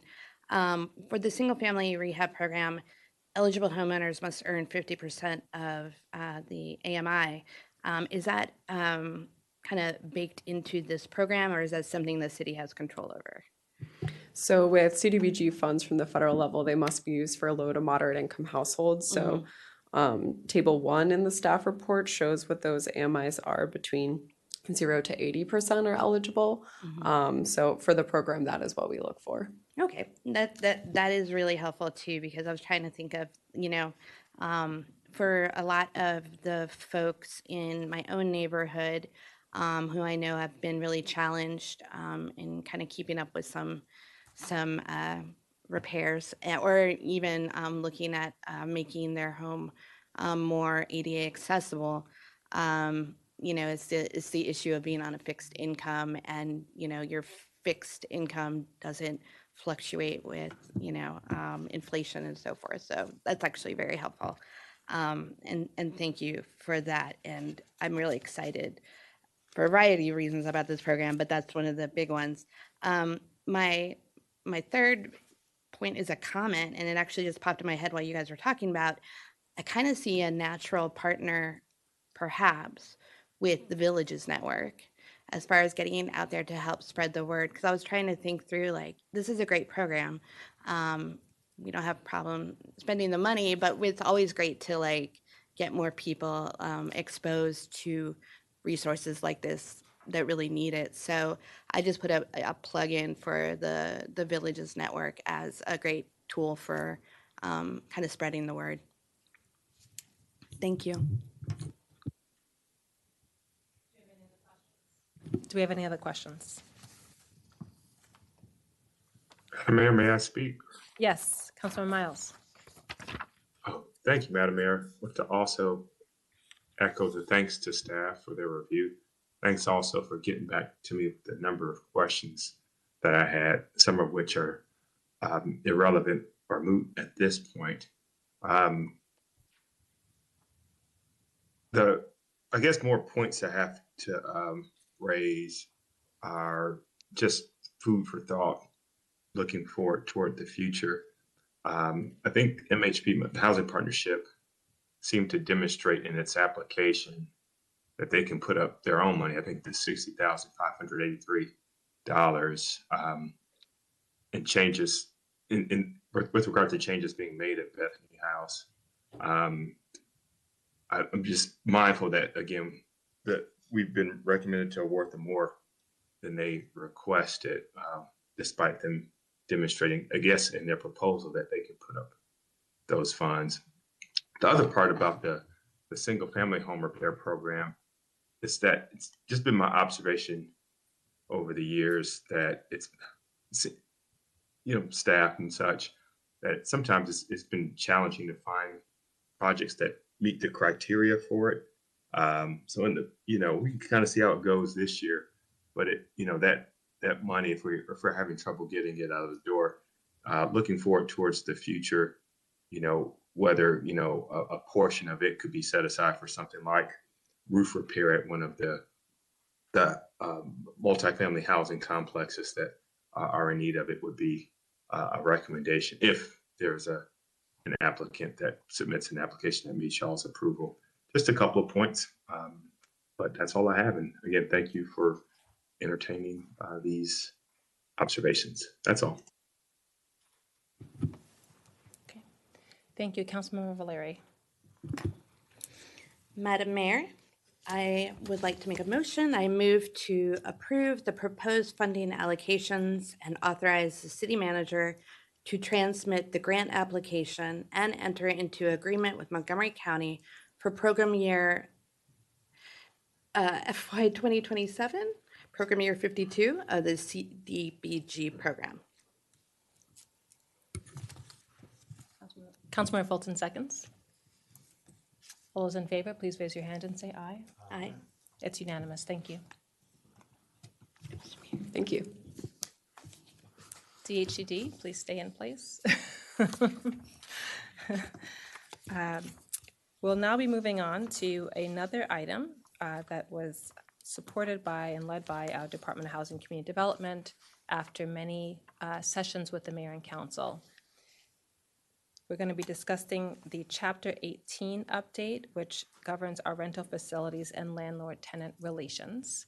I do want to note that Rockville has been doing a number of efforts. We had several work sessions throughout the past 2 years to highlight our priorities and to create some new programs. We now have the Employee Assistance Program. I know that there's going to be a down payment assistance program. We have approved new affordable housing. It's going to be 147 units in the city of Rockville. This is just another step that we're taking. And I know that we also had discussions on the Molly Price Dwelling Unit Program and updating that code, as well as revamping our entire inspections process to provide for more quality housing. And we've heard why that is needed. And so now we're moving on to the Landlord Tenant Code, which was called for in our comprehensive plan approved in 2021. I appreciate staff having meetings with the community to move forward, and we look forward to your presentation. Welcome again, Jane Ryan Leaders. Thank you. Again, good evening. For the record, Jane Lyons Rader, Housing Programs Manager in DHCD, and I'm joined tonight by our landlord tenant specialist, Trevor Stevens, who has been assisting with this project as well. And I'm going to hand it over to him to kick us off. Thank you, Trevor. Good evening, everyone. Yeah, as Jane said, my name is Trevor Stevens. I'm the Housing Landlord Tenant Specialist here in the city of Rockville. So we'll kick off by just going quickly through the outline for the presentation. We'll start with requested feedback before moving into the background of what we've been doing in this process and how we were shaping some of our thoughts around the process. We'll then detail alterations to current code before delving into new policies, next steps, and then coming back for a reminder about requested feedback. So starting with the requested feedback, we are seeking feedback as to whether or not you agree with staff recommendations in two major areas. So first is alterations to current code. Jane will delve into that a little bit more deeply later on in the presentation, but these include things like some quality of life changes along with alignments with local and state updates, just given some recent changes at those levels, as well as new policies to be added. And those are generally things we want to set aside for more dedicated research and had to dive a little bit more deeply into and with some of our research. And just as a brief note, we will not actually be presenting any code language until the spring.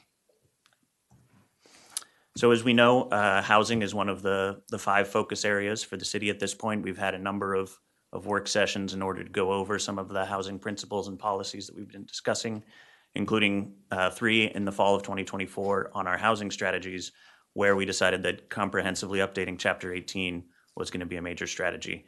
And then this year we had our work session on data reporting and transparency. And then very recently we had our 2025 work session on rental licensing inspections.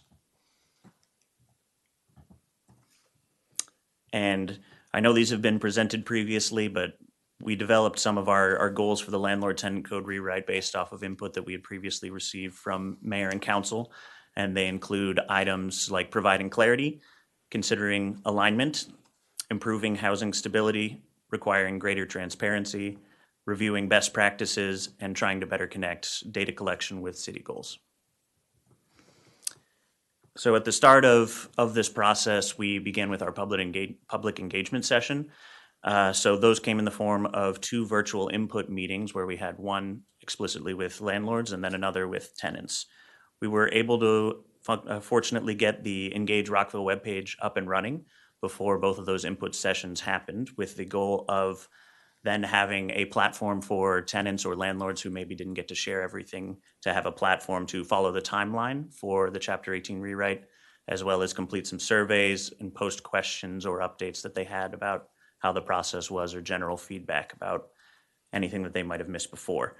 We also received input and met with a number of local stakeholders that included nonprofit partners like HIP, CASA, Renters Alliance, as well as some of the other local government providers, including the City of Gaithersburg and DHCA. And we'll quickly run through, these are the main public feedback points that we got from the tenants. They included the rising rents and desire for rent stabilization, new fees, discrepancies between the city and county protections, lack of information regarding landlord and property, a desire for a relocation assistance policy, neglected or untimely maintenance, protection against retaliation, and a lack of an air conditioning requirement. Meanwhile, on the landlord side, the main concerns that we received were increasing costs, including taxes, fees, and HOA payments, the length and the difficulty of eviction proceedings, difficulty of the rental license application processes, responsiveness of city staff and lack of clear points of contact, keeping up with and adhering to code requirements, and confusion around voluntary rent guidelines. And with that, I'll turn it over to Jane for alterations. All right, so I'm going to go through the alterations to current code, which, as Trevor described, are the things that are relatively smaller tweaks to the existing code. So the first is with the definitions at the beginning of the chapter to improve the clarity of those definitions, as well as to be in alignment with the zoning ordinance rewrite. 2, in the purposes and policies section, enhance alignment with the goals that Trevor just presented of the rewrite. So for example, we're recommending to add to improve housing stability and opportunities for tenant agency to the underlying purposes and policies of the chapter. Number 3 is general clarifications. This is true throughout the chapter, but especially a lot of clarifications that we want to work on as it relates to the Landlord Tenant Affairs Commission. For example, relatively minor things like adding in explicitly what constitutes a forum or adding a position for a vice chair. Number 4, adding a requirement for landlords to provide 2-year lease terms. This would be in alignment with Montgomery County and provides tenants with some additional security if they're able to enter into a contract for a longer period of time. Number 5, early lease terminations. So right now the code allows a tenant to terminate their lease early if they are involuntarily made to shift their employment outside of the DC region.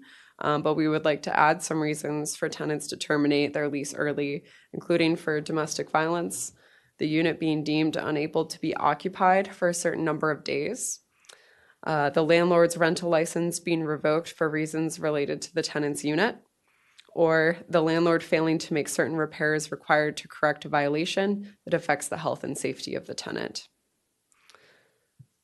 Number 6, lease review and receipt.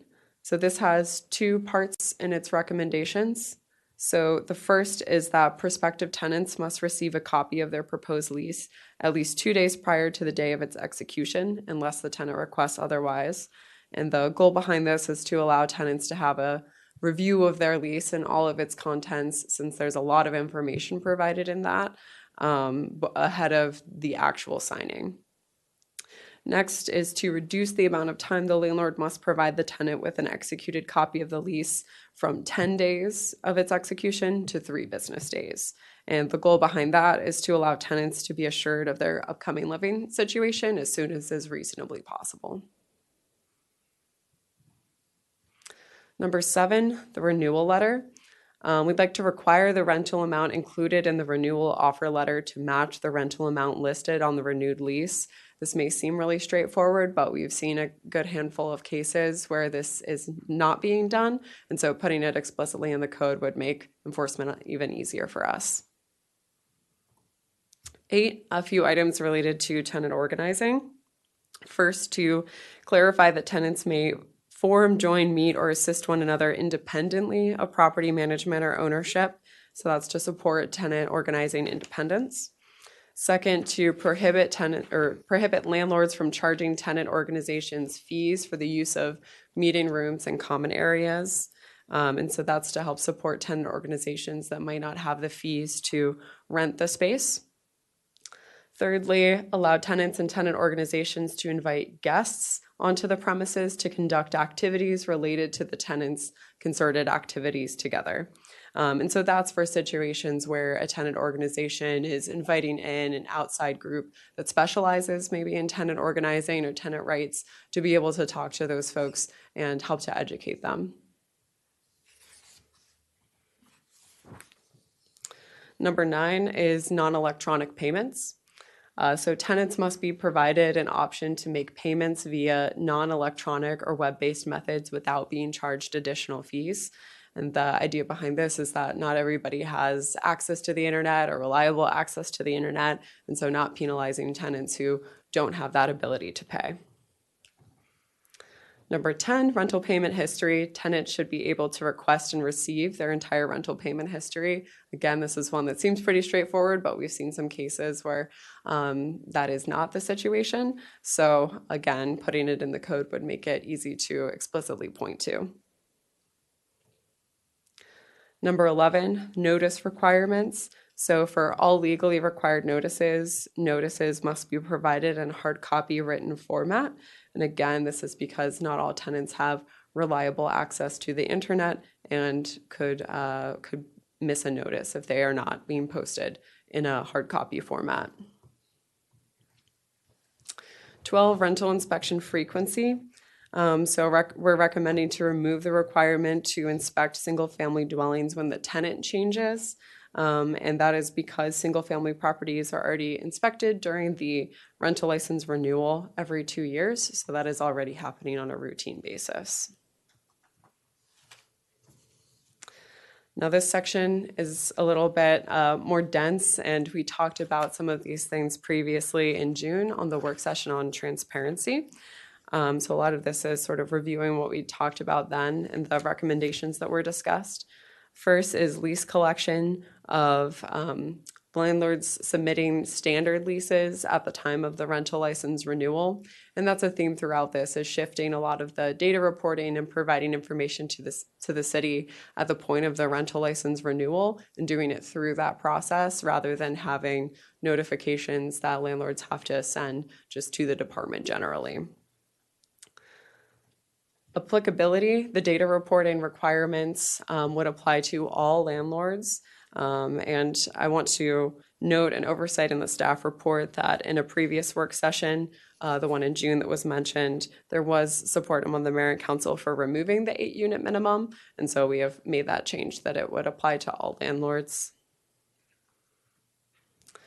Notice of requirements for rent increases. We're recommending to remove the requirement for landlords to provide the director of DHCD with rent increase information when notifying the tenant of an increase. This would still keep the notification to the tenant, but would remove the requirement for them to notify the city. Reporting frequency.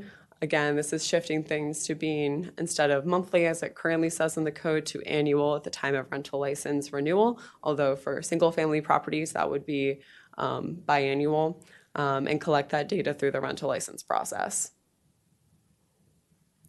And then the record holding requirement. This allows DHCD to request records on monthly utility costs and any other expenses which are passed on to tenants as a fee, which will help with the fee transparency recommendations that we'll get into a little bit later. And so what data is actually included in the mandatory reporting? I'm not going to necessarily go through this list of data, but this is what the rental licensing process would be asking for from the landlord. And then we would be able to use this data as well as other data from the city to provide transparency tools to the public. All right, so those were the alterations to the current code. Now we're going to get into the new policies. And the first one here is the algorithmic rent pricing ban. So the background here is that rental pricing algorithms, this is software that uses extensive market data to predict and recommend rents that will maximize profit. But unfortunately, that can lead to price coordination and erode market competition. So because of those downsides, many lawsuits have been filed against various rental algorithmic rent pricing companies or the property management companies that use them. And data or research from the White House has estimated that this type of software usage has increased rents by an estimated $112 in the DC region, so this is pretty significant. And in the United States Department of Justice lawsuit, there are 8 properties in Rockville that represent about 2,000 households.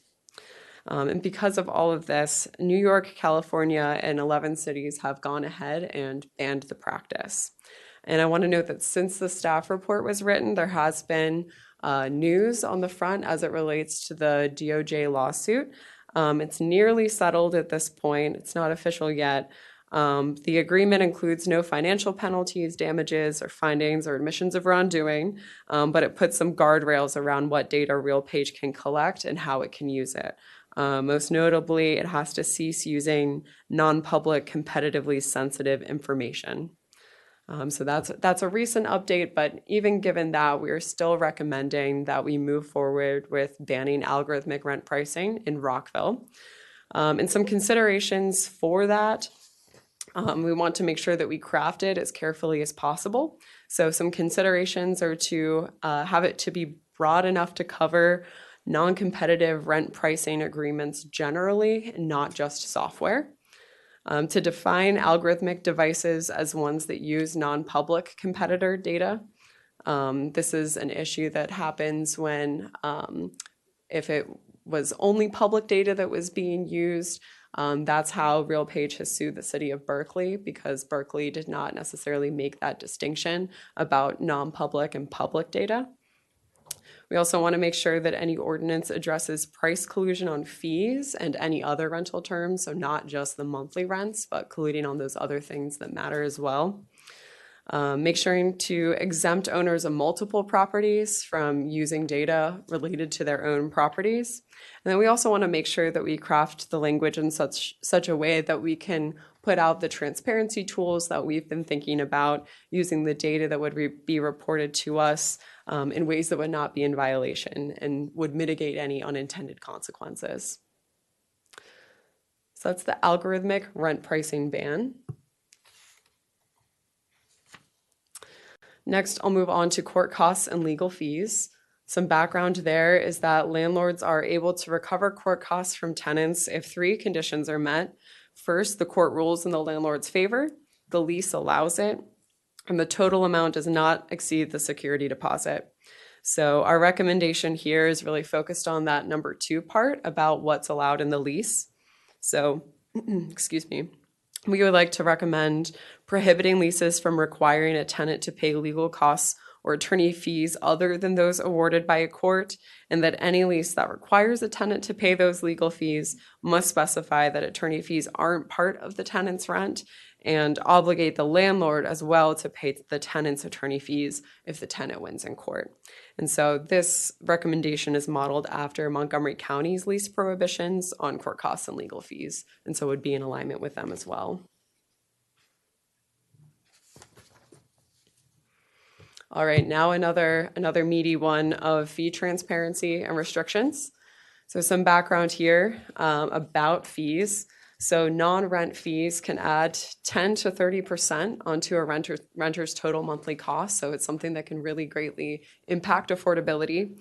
And sometimes those fees that can be undisclosed, unpredictable, or arbitrary. And Maryland has recently taken action on some fees specifically related to security deposits and applications. Now only the first month of rent can be charged as a security deposit, and there's a maximum of $25 for application fees. So those are fees that are not necessarily addressed in our recommendations because of that recent state action. So first, related to transparency in advertising, we would like to suggest to require disclosure of all mandatory fees whenever a price is advertised or displayed, including online, as well as whether utilities are included in the rent. So mandatory monthly fees could be included or stated with that monthly rent, or else it would have to be separately stated. And then again, prior to the lease signing and at times of renewal, we want to make sure that tenants are receiving those fee schedules that very clearly explains all the fees that could be charged, whether they're optional or mandatory, why they're being charged or would be charged, the amount and the frequency. and also that the landlord would have to disclose estimated utility costs. That way, folks really understand what they're getting into when they're signing a lease and how much it can be expected to charge them. So in the lease agreement itself, again, making sure that tenants see this information as many places as they can. So defining the mandatory fees and really making sure that folks know that total monthly number that's not just the base rent, but includes all of these other mandatory things as well. And then for violations, we'd like to suggest that tenants may recover up to 3 times the amount of any fees charged in violation of the code, plus reasonable attorney fees, and that action can occur anytime during the tenancy or within 2 years after the tenancy's termination. So if you've been charged every month an additional $5, even 18 months after the lease ends, you can count up all of those months and seek for the landlord to provide those funds back to you. Oh, sorry that I didn't press that next one there, but there it is. All right, so with fee restrictions, we are suggesting to align with Montgomery County on prescribing exactly what fees are allowed instead of trying to set general parameters that fees could be set within, just really going forward and saying these are the fees that you can charge. While still allowing for some services opted into by the tenant to charge fees, and not necessarily setting maximums that are inflation adjusted annually, but having some general caps. So considerations with that, not allowing fees for services or amenities previously included in the rent or provided to current or prior tenants at no cost, so that way there's equity between tenants. Not allowing fees for maintenance, since that's part of the landlord's responsibilities. Landlords may not charge back charge for fees. If a tenant pays more than what is owed, they must be refunded. Fees may only be increased at time of lease renewal and with a 90-day notice. So that would bring it in alignment with the notice requirements for the monthly rent. And then may not charge any administrative or processing fees for utilities, including trash. And so this next slide shows exactly what fees would be allowed. And the parameters for that. So I won't go through all of them there, but for example, we think it's reasonable to charge an internet fee, but that having an internet fee should not be mandatory. Other things, pet fees, lost key fees, parking fees, and then again, there's that optional fee that tenants can opt into. And with that, I will pass it back to Trevor. Thank you. Thanks, Jane. So this is, the next one is guarantor fees or guarantor requirements. This is something we've been seeing more frequently in the city.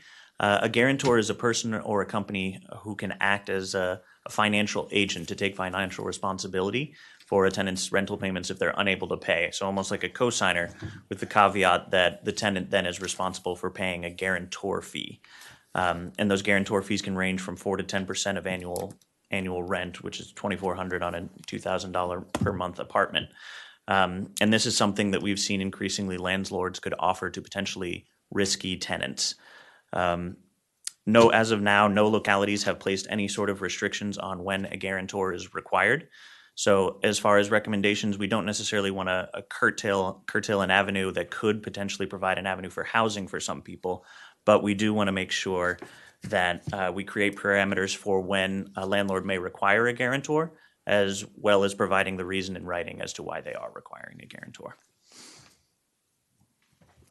The next policy we're suggesting is repair and deduct. So it is another tool for tenants to potentially employ in the situations where repairs are not being made in a timely fashion. So across the board, the maximum allowable deduction has been set for 1 month of rent. And of note, the process can only be pursued after giving the landlord a reasonable amount of time and a notice of violation has been provided. And our recommendation is that we model off of Montgomery County's repair and deduct policy, but with the consideration of going up to 2 months of rent in terms of a maximum deduction. So the policy is a little convoluted. So as an example, if a tenant were to say have a non-functioning stove and they wanted to repair it, they would submit that complaint to their landlord, and then they would have an obligation to provide the landlord a reasonable amount of time to make the repair. If it does not happen within a reasonable amount of time, they could then go to code enforcement and ask for an inspection. Code enforcement could then come out and issue a notice of violation, at which point there would be a compliance date set. If that compliance date has been reached and there's been no activity to replace the stove, the tenant would be within their rights to deduct a month of rent or the cost, so long as they go through a licensed contractor in order to make the repairs themselves. So, moving on now to next steps and what we will be discussing at the next work session. We will be discussing some more new policies that we'll be delving into research in the coming days here. We'll be considering some programmatic enhancements, and those will include things like a landlord-tenant handbook. We will enhance outreach and engagement with landlords and tenants in the city, as well as expand educational opportunities. And we will also be recommending a review of other code sections, including air conditioning and tenant opportunity to purchase. And this is just a reminder of the feedback that we are requesting from Mayor and Council. Thank you very much. Thank you. I want to thank you both for working on this and for the entire department's work. This has been a long time coming, and we really appreciate it. I also want to thank you, Trevor. You have a really hard job. You get a lot of the complaints and issues on both sides. You have to help mediate during the Landlord-Tenant Commission, and I know that job is really hard. So I want to publicly say thank you for the work that you're doing. Please keep it up. As we go through, I know that there's a lot here. When you talk, just so we have a sense of what's to come, can you clarify the topics for the next work session so that we may have some detailed information that we want to share that we might hold back because something else is coming? I can give a little teaser. One of the big policies that we're looking into is a relocation assistance policy. And so that would come into play in situations likely when a unit is not inhabitable and having the landlord provide some sort of relocation assistance for tenants in that instance. That was on my list, so I will not go into detail about that. Is there anything else major? There's some other things that we are looking into, so there will be some other policies, but we're not necessarily prepared to talk about them at this time. Okay, thank you. I do have some specific, and I sent a long list of questions that I know you all are working on. But there's two things that I was observing that we have previously talked about as a body. One I know we had majority support for was that in terms of transparency. I mentioned some of the other things that we've been doing on affordable housing and housing more broadly. This is a continuing journey, but we did talk about transparency and rent increases. And I didn't see it in this draft, so I wasn't sure if you're having that come back to the next section. If you could just let us know if that is something you're going to be adding in, or if you'd like us to provide feedback or any questions you might have based on what the mayor and council have previously shared. Yes, so while that change was not reflected in the staff report, that will be in the rewritten code language. Thank you. I think being able to revisit the entire body of what transparency means will be very, very helpful. I do think that it's important for tenants to be able to see what is the previous by year history of increases so they can determine how has a landlord behaved in the past. So thank you for planning to bring that forward. There's another piece that we talked about that related to giving tenants transparency on before they sign a lease on if the building is on our enhanced inspections list. So I wanted to see, is that something you plan to bring forward at our next session, or do you want us to talk more about that and make sure there's majority approval for that today? I can read CPDS's response to that question, which was that CPDS will be striving to bring additional information to the public. That includes the date and results of the last periodic inspection, whether or not enhanced inspections were done, and the status of the rental license. Okay, thank you. I would encourage us to look at the county's distressed building policy. They actually have a list posted. And so a tenant can determine, and we've heard some issues, and they tend to be similar. The majority of the issues are at very few properties. And tenants should have a right to know what they're signing up for. Maybe they choose going in that they are fine with that, but they should know what the issues are. Thank you. So that will come next session. Excellent. Thank you. I have a couple of questions, and I'll start off with one or two of them, and then I'll move over so my colleagues can ask their questions and then come back. In terms of the algorithmic pricing, thank you. That is something that this mayor and council has had a lot of concern about. You mentioned that there are 8 properties in Rockville currently using algorithmic pricing. Do you have a sense of whether you're hearing complaints from tenants in those buildings where the algorithmic pricing is being used? Or you may not have had a chance to do that analysis, so I just wanted to confirm. We have not had a chance to do that analysis, no. Okay. And then the 2-year lease, I do like the idea, particularly in, multifamily, for there to be some level of just stability and people can make plans for knowing where they're going to live. I do have a question because we do have some unique circumstances, especially in Rockville, that might be not be in other jurisdictions. So there are a number, and I gave a question as a heads up, so hopefully you've had a chance to look at it. We have a number of situations and scenarios. There's some communities in particular where we see a lot of diplomats or people who have a work overseas that they get put on assignment. And so, for example, they might be in assignment for a year, and instead of leaving their house empty, they will rent it out. There are situations where a person is in the military and, they have to kind of sometimes work on other bases as part of moving up the rank chain, or they may be called to go out. So they have a home and they want to rent their home out. There's an example of someone that I know where they did do that and they may be on assignment for a year.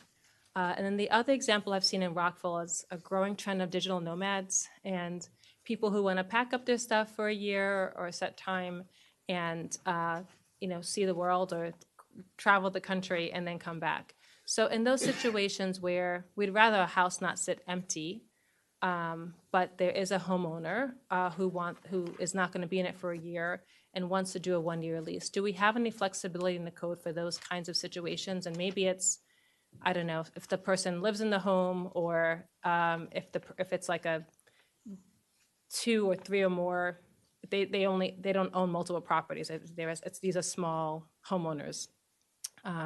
Maybe there's a way to distinguish the 2-year requirement. So I was just curious about whether you've thought about those kinds of scenarios, because we do have that quite a bit in Rockville.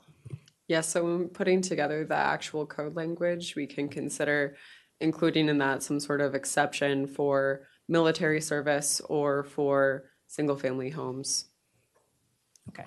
And I wouldn't say just all single-family homes, because some people own multiple, but maybe I'm just trying to get the sense of like small landlord that I own a property versus like a corporate landlord.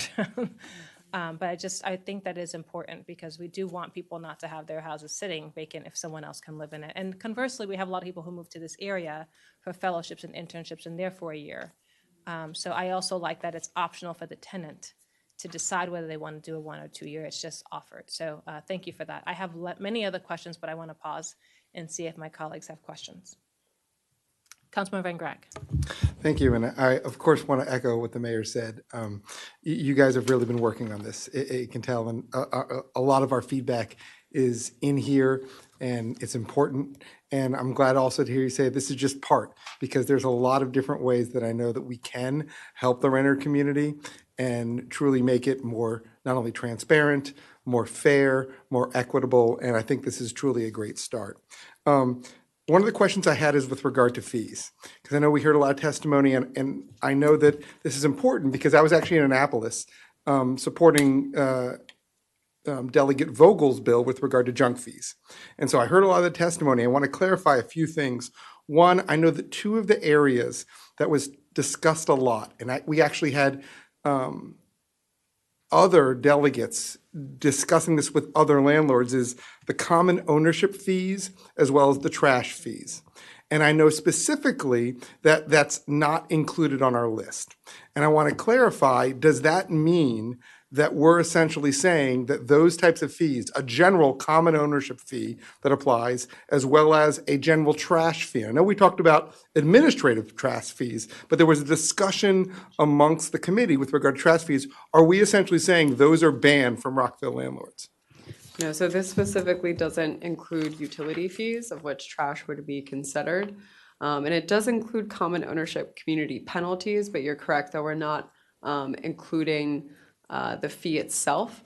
although that fee could be incorporated into what the landlord is asking for their monthly rent. Sure, so as long as it's part of the monthly rent, but certain types of junk fees, such as a common ownership general fee, we're essentially saying are banned in Rockville if we go forward. Correct. Perfect. Now, with regard to trash fees, because I know this was a common discussion that actually took a little while in the committee, and I know that a lot of landlords, you identified kind of the two areas that it's been utilized as. This administrative fee that we're essentially saying is banned if we go forward with it, but then there's also the utility fee, and are we requiring, as part of this, a clear and upfront notation that trash fees are included in the utility fees, as opposed to just noting that utility fees are there? Yes, part of the recommendation is that they would have to clearly state in the lease exactly which utilities the tenant is responsible for. And so that goes to kind of another question, which it became a big issue when the committee was discussing it. With regard to, for example, trash fees, a lot of people can understand that they might be charged what a electricity fee is, or what a normal fee would apply for electricity or gas. Are we requiring not just them to note that there's a trash fee, but if there is a trash fee, what that fee would be? I might have to go back and check. I think that, yes, we are asking for an estimate on the lease of what all of the utility costs would be. So if trash fee is a utility cost that is being charged to the tenant, then the landlord would need to provide that estimated monthly trash fee. Good, because I think that that's something we really need to break down with transparency. Because I know there's been a lot of discussion about landlords just saying utility fee, or utility fee may vary. And what we found is a lot of times they will use some of these trash fees or other blanket monthly regulated electricity fee that isn't necessarily tied to the particular usage, but hasn't been disclosed until that first month rent. So what we're essentially saying is that's the type of thing that we're going to make sure that the tenant is aware of. Correct. So the next question I had with regard to these fees, because I think it's important, are we going to regulate, and I'm curious about if it's even been in discussion, how it's informed? Because I know that there's a concern from a lot of renters that all these fees are kind of in, the fine print on the 50th page of their lease and can be missed, as opposed to making it clear and upfront, whereas often that price is upfront. I'm curious as to if we've discussed, as how we're going to be drafting this code, that these fees are 100% clear and not necessarily swept under on the 50th page of their lease in the fine print in, 8-point font. Something that other jurisdictions require is a lease summary page. So that's something that we can consider as well. Excellent. I think that's the type of thing that is important, because we got to make sure that not only that we are requiring the disclosure, but to the average renter, they're clear with what those are. So I think that's important. And I'm glad to hear you say that we're putting down exactly what we're going to do and allow, but then other things, we essentially are having a junk fee ban with regards to those things that aren't necessarily listed as being allowed. And I'm also glad to hear you say the definitions, because that's one of those things that we need to clarify. Because we're banning certain fees and only allowing other fees, I want to make sure that within those definitions, a landlord can't do an end run loophole to try to get certain fees in, because, and I know that when I was in Annapolis, that utility fee allowance is something that I know that landlords will try to do. So I want to make sure, and I'm glad to hear you say that we're going to clarify with the definitions. I also want to echo something else that the mayor was talking about with regard to the 2-year lease. I have to tell you, when I was a renter, I really had trouble finding a place that would have more than a 1-year lease. And I think it's important. That being said, as the mayor said, I agree, there's got to be some allowance for certain unique situations of small landlords. And, it could be more than just a military, because if someone is, going abroad for their family reasons, helping a relative in some other state for a year, we want to be understanding of those unique situations. Whereas necessarily a small landlord that has unique situations, I want to make sure that we're not preventing them from allowing housing to be put forward with the public without restricting what they can do. I have a few other issues, but I know I've talked for a while, and I'm sure my colleagues have a few other points. So I'll yield my time. Thank you. Councilmember Fulton. Thank you, and thanks for this. It's really exciting to see a lot of this development that I think is really putting Rockville forward in tenant protections. There's a lot of really novel and progressive things here that I don't think are widely adopted. So I'm glad that we're on the forefront of it. Just maybe three quick things. One, following up on what the mayor and Councilmember Van Grack said about situations in which maybe we don't need a 2-year lease to be offered. I agree with that. I don't recommend that we try to be parsing reasons for that for individual landlords. If we can do it like numerically, if you own 2 or fewer properties, right? Like we don't need to be in the amount of time you would spend trying to decide what a unique circumstance is not worth the squeeze on that. But some way to accommodate those situations makes sense to me. The second thing, also picking up on what's already been said, it's great that we want some transparency, particularly on junk fees. In a prior life, I did consumer protection, and disclosure isn't enough. Meaningful disclosure is what's needed. And the idea of a rental summary, like something that doesn't allow like technically the information to be there, but for it not to actually be discernible. I know that comes down to the actual code language, but I think that'll be important. And then the last thing I wanted to ask about, because I know this has come up previously in a couple different ways. The one place where I think we're asking for, well, there's 2 situations in which we're asking for less disclosure to us. One is the frequency with just the rental license renewal. And the other is simply removing the requirement to notify the city when there's a rent increase. I think I know why you're suggesting that, but can you help explain why you're suggesting that removal? Sure. So for the rent increase, the reason there is that we believe that we can still collect the data that we're looking for to understand the rent increases that are happening in Rockville through the mandatory reporting that would happen at the rental licensing. And then also we want to make sure that we are requiring landlords to provide information about how to contact our offices. So that way, if a tenant does believe that an increase is unreasonable, they can still reach out to us and we can provide them with that guidance and resources on how to negotiate with their landlord. Great, thanks so much. Thank you, Councilman Valeri. Thank you. This is phenomenal work. I really appreciate the time it's taken to pull this together. I know it can't be easy, and I look forward to seeing the kind of the code as it exists now and what's being proposed. I think that'll give me a better sense, the way my brain works of like, oh, so that would be improving it here and blah, blah. So I'm really appreciative of that coming on the horizon. I agree with what several folks have said. I think having a lease summary page is it's a very good idea. I would be interested in including that as we move forward, with the clarification that it should be a summary in plain language. I think a summary is only as good as how it's communicated. So I would want it to be, and I defer to some of my colleagues up here who have worked in or work in the federal government, that there are definitions for plain language. So maybe we can borrow from that. So that's one of my comments. I think I kept these in order, so I apologize if they like bop around a little bit. On the alterations to current code under early lease termination, I think what is listed here is solid. I have 3 suggestions, and I would be interested in hearing my colleagues' input on this. This is just in addition to, it's not changing anything that you have presented. One would be the death of a primary wage earner. That seems to be kind of clear there. A change in disability status.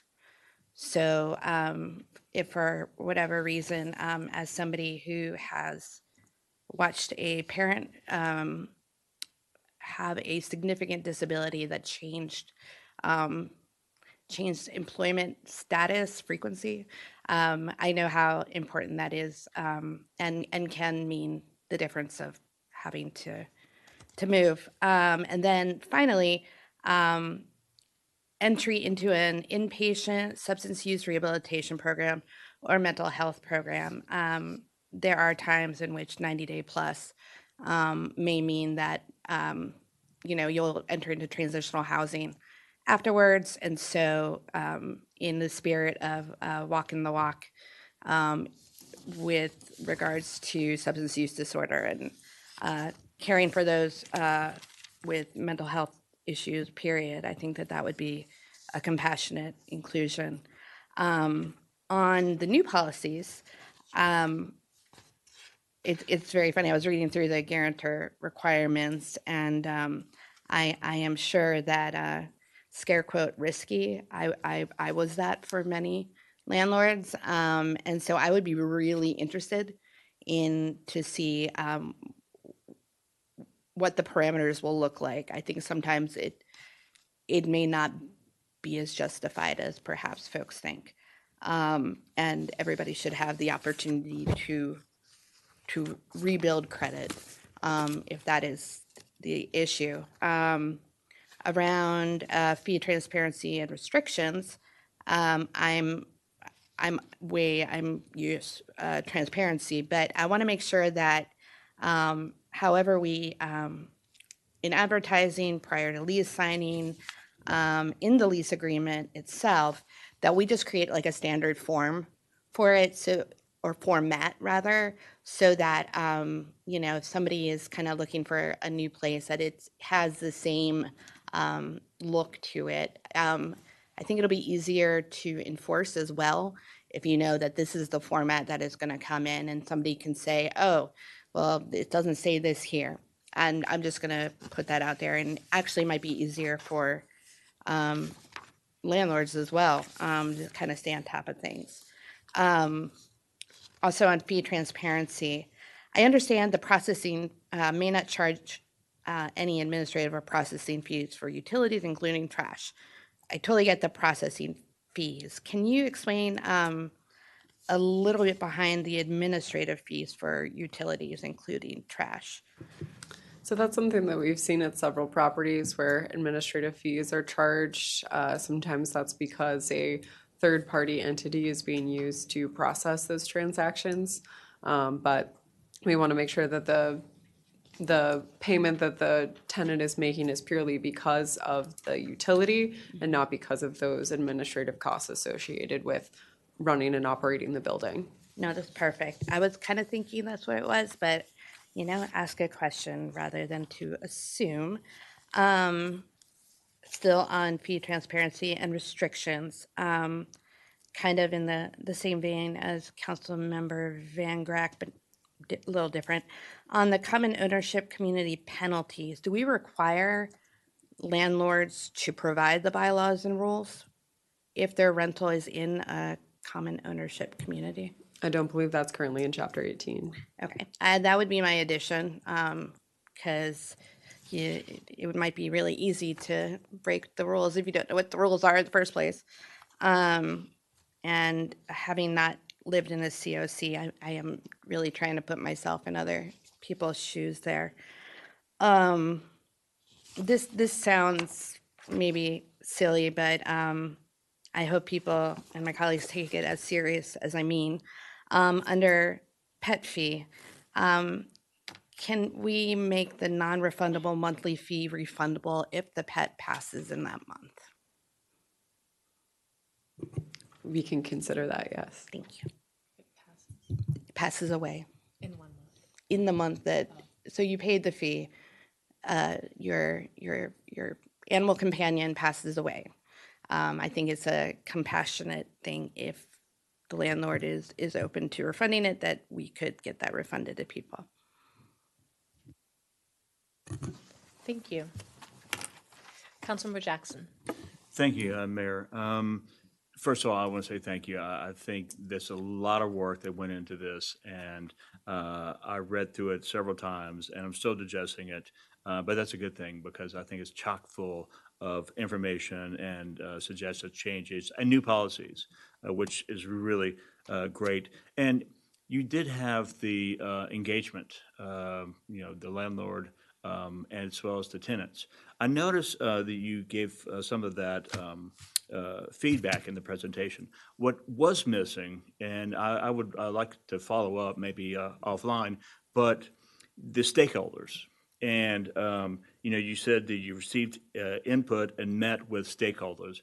Do you have a list, or can you say who were the stakeholders that you met with? Yes, we can provide that to you after the meeting, the list. I think you mentioned Renters Alliance, and yeah, I mean, so that would be interesting to hear what they had to say and whether they kind of blessed this report or findings or not.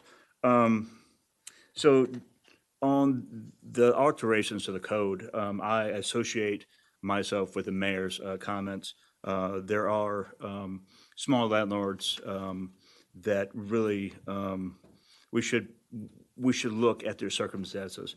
But I agree with Councilmember Fulton that the guidance should be on how many properties they're owning rather than what the reasons are. On the non-electronic payments, I think the gentleman earlier in community forum made a really good point. And so I would dig into that just a little bit. How do we avoid those situations? Like I know we had it at Parkside where somebody claims that they paid in cash, but there's no receipt. You see what I'm saying? Yes, no, that is a great question, and we can think about that a little bit more and get back to you. Yeah, because I totally get what we're trying to do by making it flexible for these payments to be made. But at the same time, cash it presents us with a hurdle, both the leasee and the leaseor, to make sure that it's tracked properly and that nobody can say, well, I paid or you didn't pay. I think that's something that we really want to nail down. On the common ownership penalties, on page 660, can you just go through that real quick? Like, what are we talking about there? Sure. So that's if, for example, somebody is renting out a condo that has common ownership community bylaws. So if the tenant then violates some of those bylaws and the unit receives a financial penalty, then this allows the landlord to pass on the cost of that penalty to the tenant. So, and I guess maybe getting down to the weeds, but what we or do they make a distinction that the violation was to tenants rather than the landlords? I think that would have to depend on the circumstance and also on the bylaws of the community. But I believe that depending on the situation, the common ownership communities is managed by the county, but that distinction would be able to be made. Well, I will leave my comments on the common ownership communities, yes, for another day. So I was curious on the page 661, we talk about back charges, and a landlord neglects to charge a tenant a fee. The landlord may not collect back charges for that fee. Can you describe that process? So if a landlord forgets to charge a tenant their parking fee, for example, for 1 month, and now it's 2 months later and they go back to the tenant and say, oh, hey, I forgot to, for whatever reason, charge you this parking fee, this would not allow them to do something like that. I understand what we're trying to do, but yeah, I think we should think about that a little bit. There could be many reasons why a landlord does not put down a fee, and if it's in the lease, I don't really understand that forgiveness there. but that's another conversation. On repair and deduct, I just want to say, first of all, thank you for this good explanation of what it is. And I fully support repair and deduct. And I just want to say the 2-month cap as opposed to the 1-month cap in the county is a fantastic idea. I think with inflation going up, costs increasing, I think moving that cap to 2 months is the right thing to do. I also wanted to thank you for putting in the code or strengthening the tenant organizing statutes. I read through this report, and I really think that having a strong tenant association organization is key to actually making progress with landlord-tenant relations. And having that where people can hold meetings, that they cannot be charged for those meetings in common spaces, and more is the right thing to do. And one thing on repair and deduct, sorry, I'm jumping around, but we had a lot of information. On repair and deduct, you mentioned the reasonable time given by the code, the ordinance, to the landlord to respond to a repair. So what is a reasonable time? It varies depending on the nature of the repair, but usually it's construed to a non-emergency or non-life-threatening repair to be 7 days and an emergency repair for 24 hours. Okay. All right. Perfect. Thank you, Mayor, for those questions. Thank you. I appreciate all the comments of my colleagues. Councilmember Shaw. I want to echo my colleagues and thank you for the recommendation to update our code and to modernize our code. I know it's been out of date for some time, some decades, and I think most of these recommendations are moving in the right direction.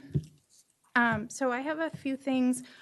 With the 2-year leases, this is similar to the county where the 2-year leases, it's the first offer that's provided to the tenant, correct? This would also be upon renewal. Yes, right. But it's the first offer. So the first offer as a new tenant and the first offer when you're renewing. Every time you renew your lease. Right. Yes. Anytime you're renewing. Correct. Okay. So likely in practice, because it's been a while since I've seen a 1-year lease, because most leases usually try to get you closer to the summertime. So you have like the 13-month, 14th month leases. It's been a long time since I've seen a 1-year lease. And so typically the 2-year lease would be on, just to reduce the back and forth, the 2-year lease in practice would likely just be on your lease renewal offer with the other time frames on there, like the month to month, the 13th month, or whatever, right? Correct?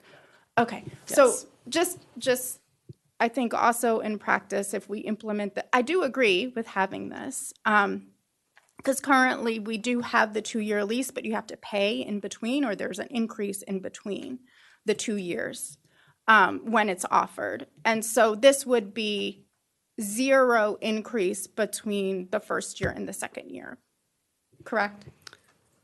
Yes, they would still have to adhere to the 90-day notification before the lease renewal.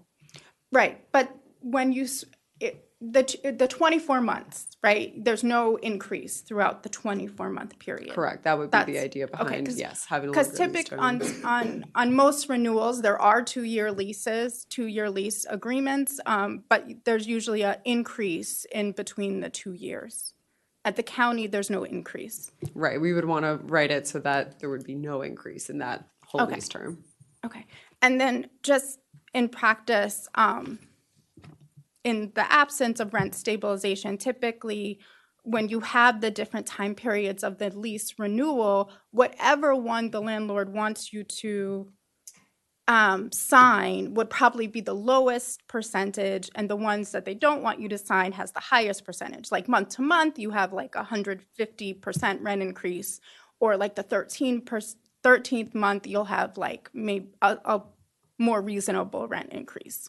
So just in practice, in the absence of rent stabilization, when we're provided that first offer of the 2-year lease, or when the 2-year lease is on with on the renewal with a lot of other options, if the landlord does not want to provide the 2-year lease amount, they can still charge a different increase percentage for that 2-year lease, correct?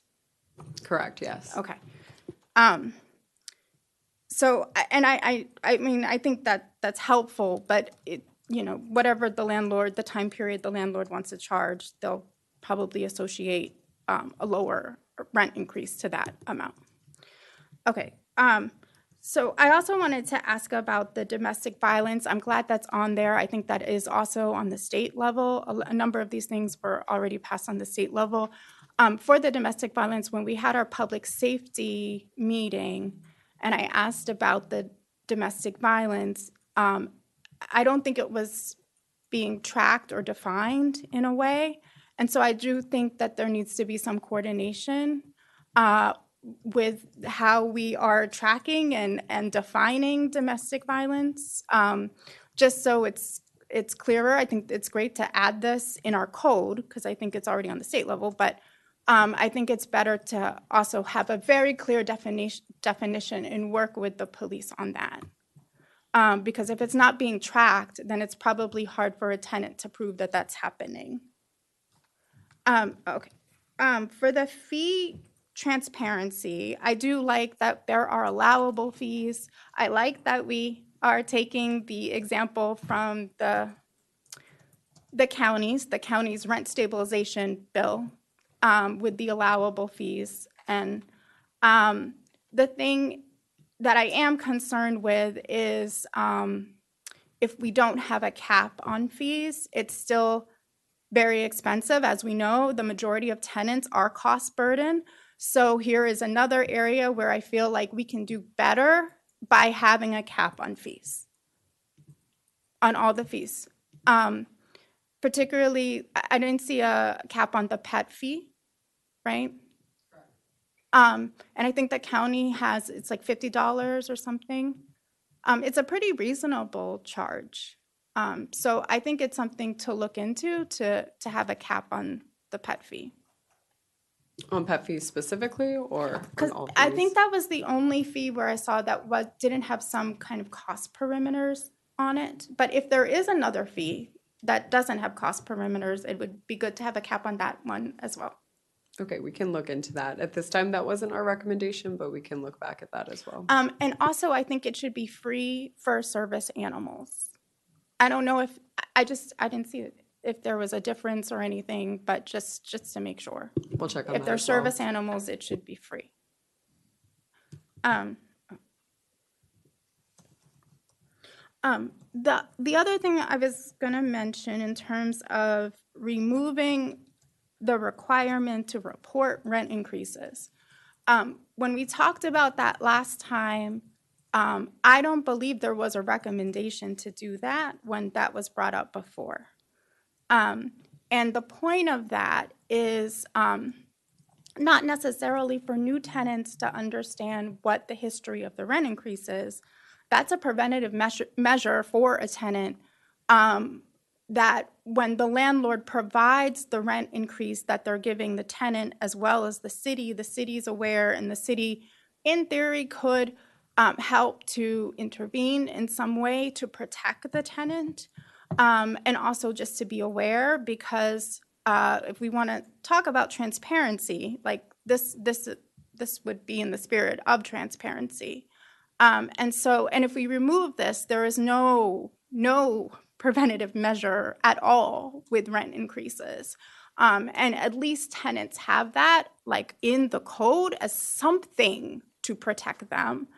And so if we were to remove that, tenants have very little leverage just in general. And so I think we should be very careful about removing that again. And then I definitely agree with the summary page. I think it should be a signed summary page, just like you sign your lease. it can be a signed summary page, just ensuring that the tenant has reviewed it.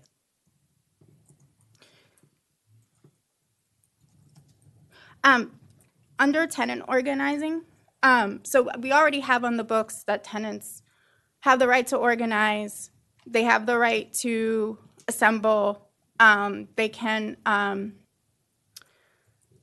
use the common area without a charge, but I think in the code it says you're supposed to, you have a charge, but I think statewide, it's a state law that they're not supposed to have a charge.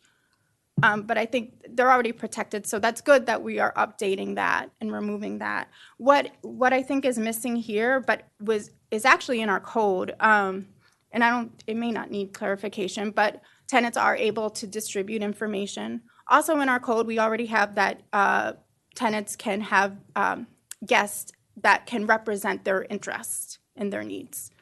And so I think it's just sharing that information, but or clarifying, as you said, but okay, so it's just clarifying. But yeah, I just also want to add, like, the tenants are able to distribute information and flyer and put in common areas information that is useful to them.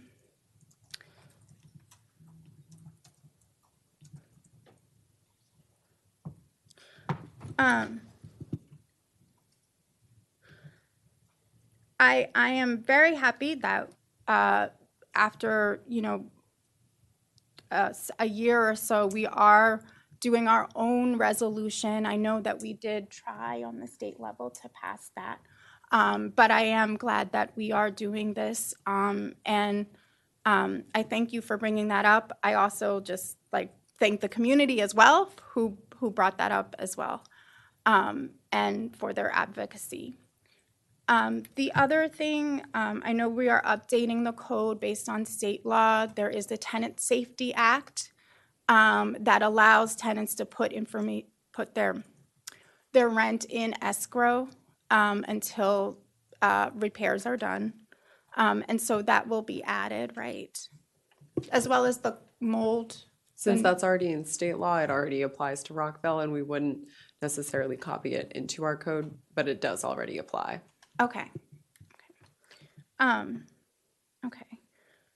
And then the other thing that I wanted to return back to, which I spoke about during our last meeting, the council, just building on the council's increased protection on evictions and extending the days from 6 days to 14 days, and the landlord notifying the tenant in giving them a 14-day notice instead of six-day notice.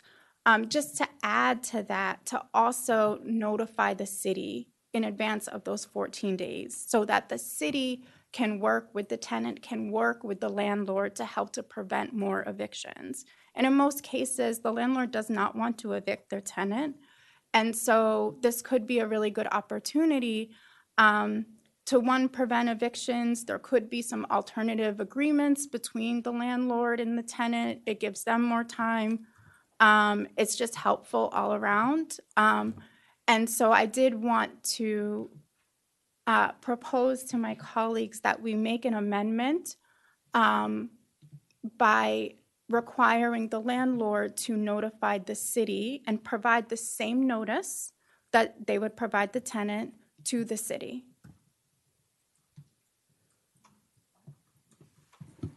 Thank you. Are you done? Yeah. Okay. Dr. Miles? Thank you, Madam Mayor. I would also like to express my thanks to staff for their diligent work on this most timely of topics. I want to say I largely support everything that staff recommended, inclusive of the many great recommendations of my colleagues, to include the most recent addition, the notification requirement outlined by my colleague, Councilmember Shaw. I don't have a whole lot more to add, but other than thanks, and look forward to implementing these things to help protect, notify, inform renters and make sure that everybody's playing from the same sheet of music. That's all. Thank you. Thank you. I had a couple quick questions. I know some of my colleagues need another round as well. For the notice requirements, it says that there must be a physical copy. There are some, if you don't have a property manager, for example, if someone is overseas and managing, how would they provide a paper copy? So one of the requirements is that if you're out of state, that you have a in-town representative. So then it would be that representative who would be providing those copies. But what if you're on travel? And for example, let's say, maybe you can clarify what the notice the notification requirement is for someone who, let's say you have to get someone in as a service worker to work within the week, you're traveling, you want someone to mail a paper copy, but it might not, the mailing might have an impact on the time of notification. I'm just giving an example of, like, let's say a dishwasher needs to be replaced. And sometimes that can take 7 days. There's a variability depending on supply chain issues. You're out of town and you want to help the tenant get that taken care of, you schedule it. Are you saying that you have to wait to schedule it and the tenant would have more days of not having that work done to allow for a snail mail paper copy? So with that recommendation, we're interested in crafting the actual code language in a way that, in certain situations, allows the tenant to opt out of the hard copy written notice. So that way, things like repairs, they could go ahead and move forward with those. And if it's an emergency repair, then there's no notice required necessarily. So that would not necessarily be a constraint in that situation. Okay, yeah, I just don't want to inadvertently hurt tenants with getting timely repairs by this kind of paper process. A lot of people are communicating via email and phone and others. I could understand the need to put it in an email or document it electronically, but the paper copy for basic maintenance, I think, is something that I want to hear from tenants and small property owners in particular. I think that's something that I don't want to inadvertently have unintended consequences. So I would love to get more information on that. The lease termination, I shared examples with my colleagues from some other jurisdictions, and I sent it to Mr. Mihalik, so hopefully you have it as well. They also included involuntary loss of employment as something, and I just think there's some good jurisdictional examples that we might want to look at. Particularly everything that's going on in the federal government right now. Like, for example, there's been mass layoffs and maybe people have to make a move. I think they included something like they would have to pay the month rent or there's some kind of stipulation that makes landlords whole, but it doesn't require the tenant to pay and stay in for months and months when they don't have a job. So I just wanted to just look at some examples of like that from other jurisdictions, and I sent at least one today.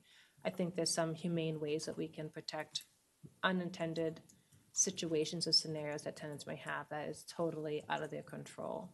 I appreciate the updating with the state law on domestic violence and some of my colleagues' comments on, thinking about if someone becomes immobile or has a major disability that has an impact on wage. I think those are important parameters as well. But I just wanted to make sure we look at that a little bit more closely because there might be some other reasons why we want to think about that. For fees, I would like to get more information about other jurisdictions and what they're doing about fees. And there's a comment in there that you can't change the fees ever. Like once you do the first lease, that tenant would have the same fees. I do agree with that. There's one situation that I'm trying to learn more about because I've heard about this issue even since last term where some buildings have, 1 meter, for example, and then they divide up. And I know there's been discussion about encouraging landlords to actually do the meters per unit so that people can have more understanding on what their cost is. If someone were to make a change like that, would they be able to, instead of doing this universal divide up, but give some flexibility when there's something going in a positive direction for a tenant to be able to make an adjustment to that kind of fee? Yes, I think with that and with utilities in general, we'll be careful when crafting the code language to make sure that utilities are addressed specifically and likely separately. Yeah, because I also know that tenants have complained, like, I'm trying to save water, but if everyone else is wasting water, then I'm still getting charged more. And so there have been some buildings people have been advocating to get more sub-metering. So I just wanted to flag that particular issue. There was something in there about not being able to charge for storage. Can you please explain more about that? So the secure storage fee is that there would be no fee for storage located within, attached to, or associated with a unit. So that's if when you're renting a unit, it comes with an associated storage unit, you can't then charge an additional fee for something that the unit already comes with. But if a building had a certain number of generally available storage units that wasn't necessarily associated with your unit, it wasn't a part of renting the unit, then they could still charge a fee for that storage unit. Okay, so if there are X number of spaces in the basement and they allow people to rent that space, we would allow that. I was just thinking of if we can allow tenants to have storage on site versus having to go off property for rental storage. I just was thinking about, again, unintended consequences. Wouldn't want to create that barrier for the tenant. So they could still opt to choose a local storage in the building, and that's Correct. okay. Correct. All right. We have seen some fees, which I think is totally ridiculous. Some buildings have tried to charge package receipt fees. I know hotels are trying to do this as well. What are you thinking about that? I just think that is, to me, a big junk fee. So Yes, since those are not explicitly listed in that fee schedule that we're recommending, those would not be allowed. okay. And I do want to get feedback specifically on what you recommended. I'm not ready to comment specifically on what you're charging for the fees, because I would like to get more data or information about that. But I think that makes general sense that we're clear on what the fees are, so there's not these ridiculous fees. I mean, just everyone should be able to receive a package at their home. The repair and deduct, we have seen some disputes between landlords and tenants on what is repaired and what should be deducted, and et cetera. I will just say this, growing up, my mother used to do repair and deduct all the time. And there was communication on, this is such and such, I'm going to do this, I'm going to deduct it from the rent. So there was communication from the tenant ahead of time. What are you suggesting here so there's clarity and there's not a big fight on communication on this? Sure. I mean, and even in the city now, we still see examples of landlords just come into a consensual agreement with their tenants to say, if you want to arrange for the repair because I'm unavailable or unable to respond quickly enough, we can absolutely deduct. So I think the intent of repair and deduct and adding that extra protection is to give some of those tenants who may not have as much communication or have had chronically non-communicative landlords an avenue to be able to make those repairs. And they would communicate to the landlord, we're going to be deducting this amount, so that it's not like I got my friend to charge the highest quote of the three that I got. There will be some transparency on what the deduction would be. Yes, the tenants would be required to go through a licensed contractor, so there would be some transparency there, and it would automatically kick in as soon as the notice of violation expired, so they could just freely communicate that they were going to deduct, and they would have that right. And they would tell the landlord what the cost of deduction will be. Yes. That's great. That's great. That's very helpful.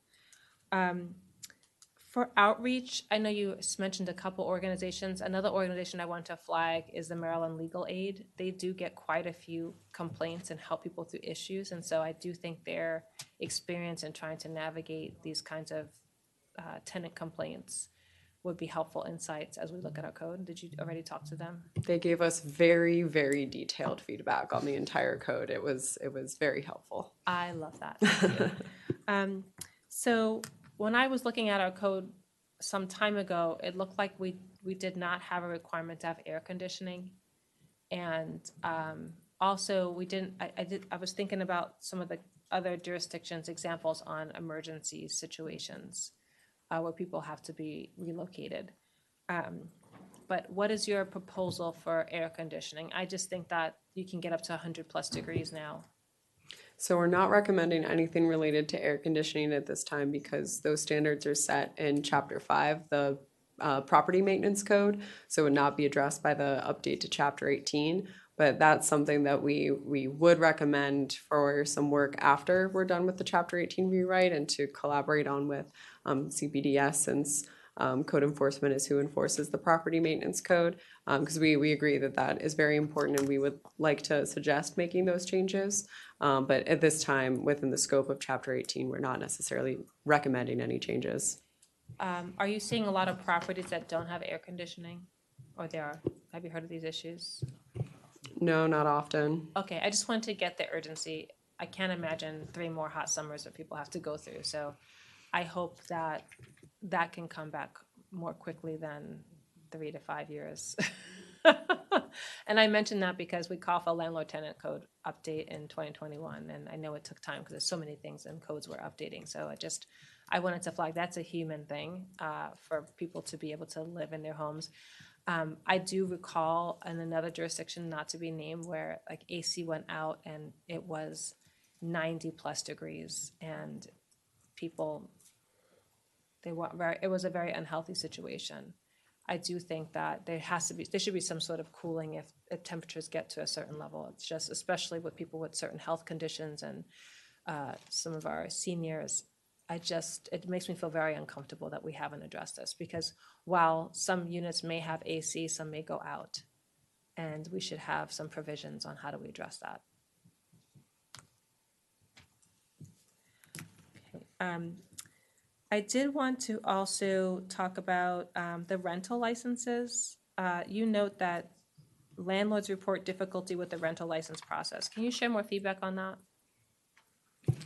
Yes, so that's something that we're hearing the feedback, and I know that CPDS is working on making changes to improve the ease of the use of the software. And one of the big things there that's a significant item is to transfer the single-family license process from permit plan to MGO. Those are just the 2 different softwares that they use, and MGO is the more modern software that would then that is used for the multifamily license. And so once moved to that newer platform, that would allow for CPDS to make more modern improvements. Okay, that's helpful. I do know that you're collecting rents, at least for single family, every 2 years. What will be the cadence for multifamily?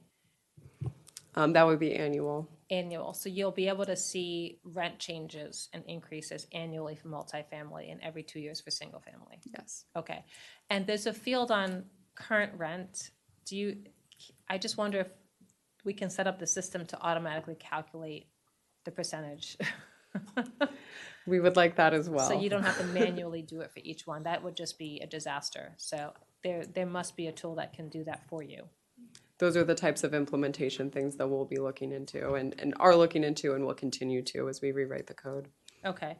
And then I wanted to also see how we could use the rental license process as an educational opportunity.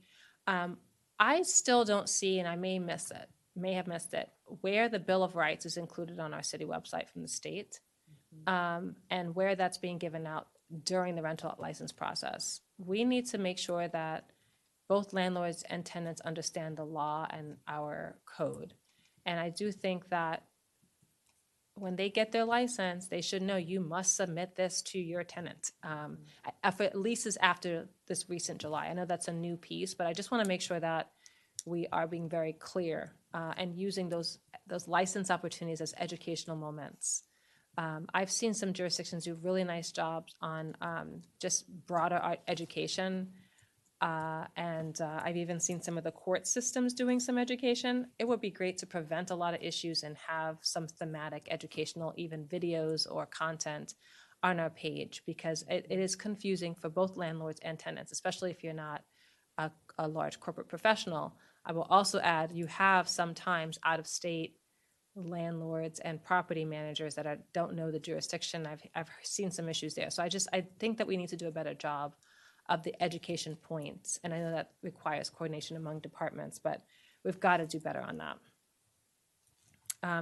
The other issue I've heard, and I know this also requires coordination across departments, is inspections.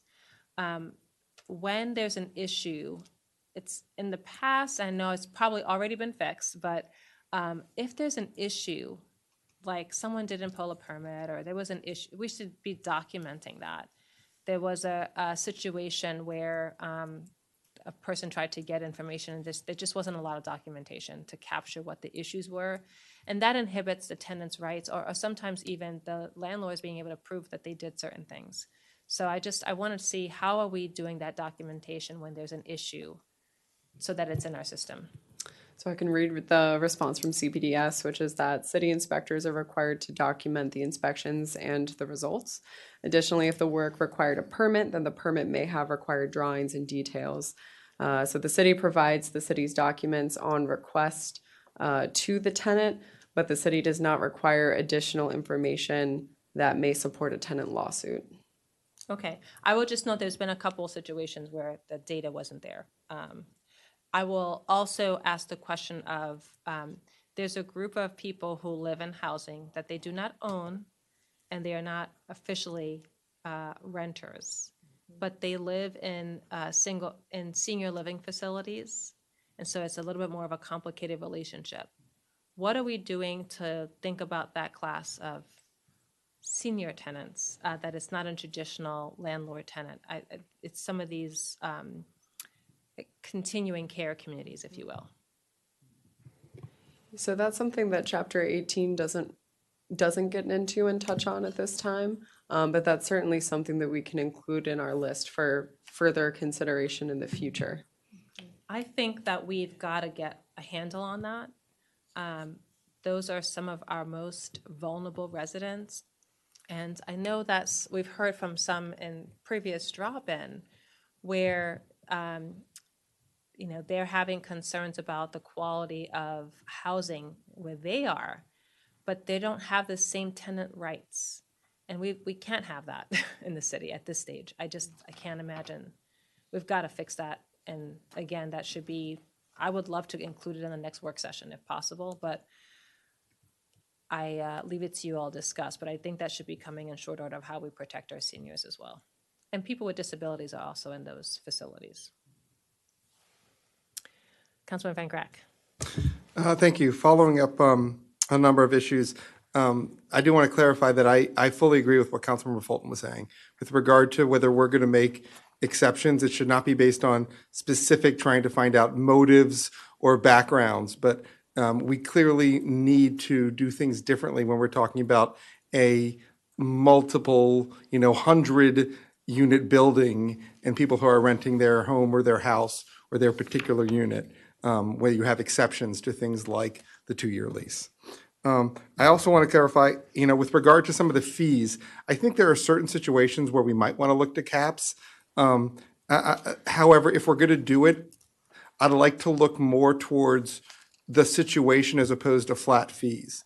Because, for example, if you've got a pet fee and you're renting an entire house and you have 2 dogs, that's clearly necessarily might be a different need for a fee than if you have, one cat in a small apartment. So I want to make note that there could be different situations in those situations as well, if we're going to cap, which may or may not necessarily be needed to address. I also want to focus, and I know my colleagues have also talked about some of the disclosures with regard to rental increases. And I think there's a couple things that I want to address. One, similar to what I was talking about before with regard to fees, I think it's critical that the incoming renter is aware of, and we've talked about it before, not just the past rental increases of the particular unit, but also of the building. And I think that's something that if we're talking about letting them know of what has happened with this particular building or this particular unit, much like the summary sheet that we're talking about with regard to fees, that's something that needs to be upfront, in my opinion, and disclosed to the renter. Often, renters need to know with regard to this particular building or this particular unit, what has been passed. And I also, if we're going to require the landlord to inform them of that, which I think is critical, once again, I don't want this to be a small little note at the bottom of page 5 or even 53, that it's clear what this information is. Similarly, I understand the rationale and some of the concerns about informing the city of these eviction situations as well, and the notification. That being said, regardless of what happens with that, some type of understanding or information that could go to the city could provide some view from the landlord of there being some responsibility. That we're talking about a responsibility to the tenant, but this is also a city code responsibility. So to the extent that we are requiring them to follow those codes, I think some type of notification of the city does make sense.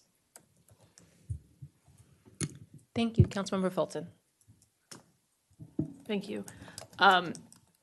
Three things as I'm hearing people talk, just to make sure I'm being clear in at least where I stand. One, on the fees, I do actually, I know this is just a work session. In general, I'm in favor of more transparency and caps where appropriate. I think where those are, where those stand matter a lot, and I would want to see a little bit of data on impacts before like giving full-throated approval to the specific ones here. I think that matters. There's market impacts there. So I just wanted to, in favor generally, but the specifics I really want to know more about before I fully would say these are the right ones.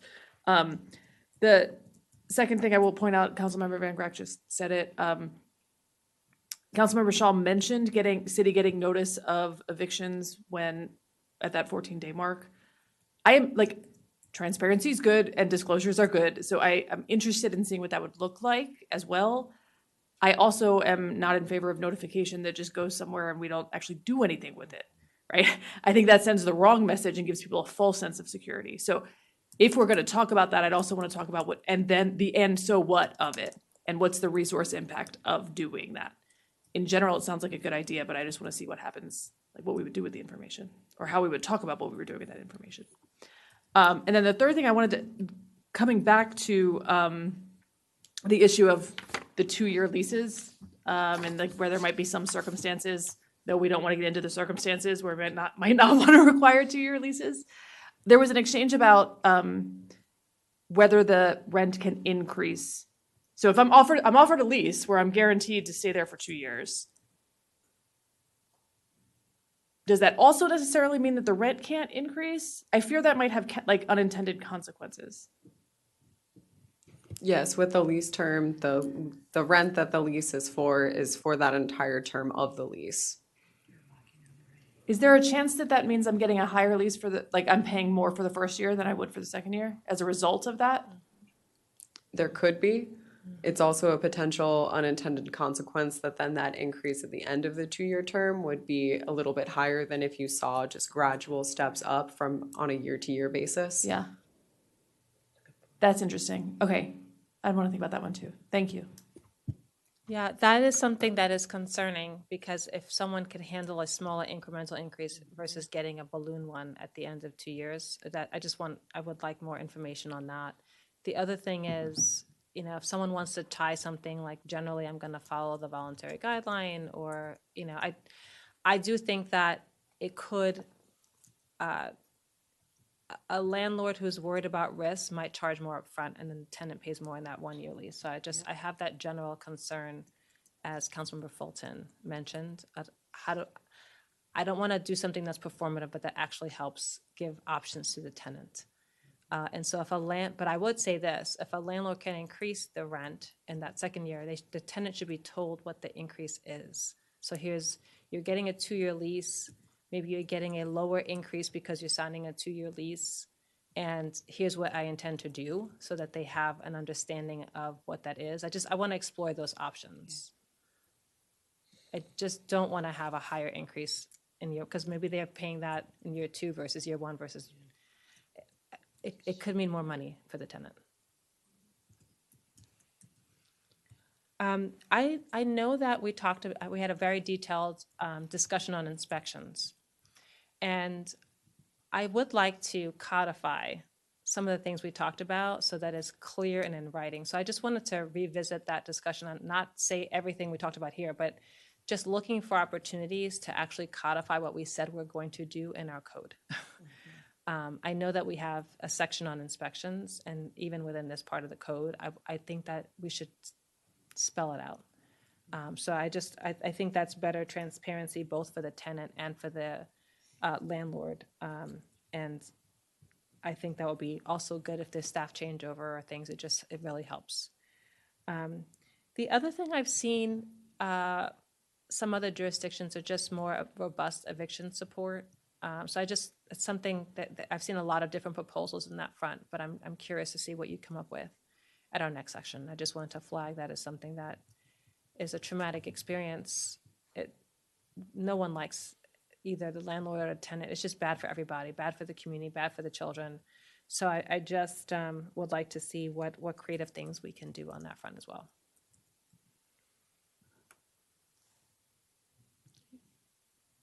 So one of the things I want to ask you from a process perspective, you heard us speak. And are there major areas that you feel like you want to see? Is there majority support for, or how are you going to translate all this feedback? I was listening very carefully. What I thought I heard, and thumbs up work for me if it works for you, Mayor.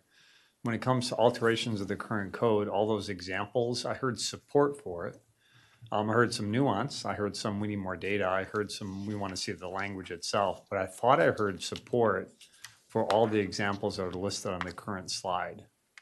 If that's with nuance. Oh, absolutely. Yes. But nobody said, please do not bring this back. No, I think because you generally, most of the things that are here are things that we've talked about, minus, there's one or two additionals, Right. but I think it represents the direction of the body from previous sessions. Agreed. But the nuances are important. And so I'm curious to see whether you are going to either produce some sort of summary or just what you gathered so that we can track what you still have questions about too. Well, I think, we'll debrief, but then we'll start writing the code. And then when you guys see the code is when you'll see exactly how we try to address the nuances. When it comes to new policies to be added, again, I thought I heard or watched general support from the body today for all those items that are listed.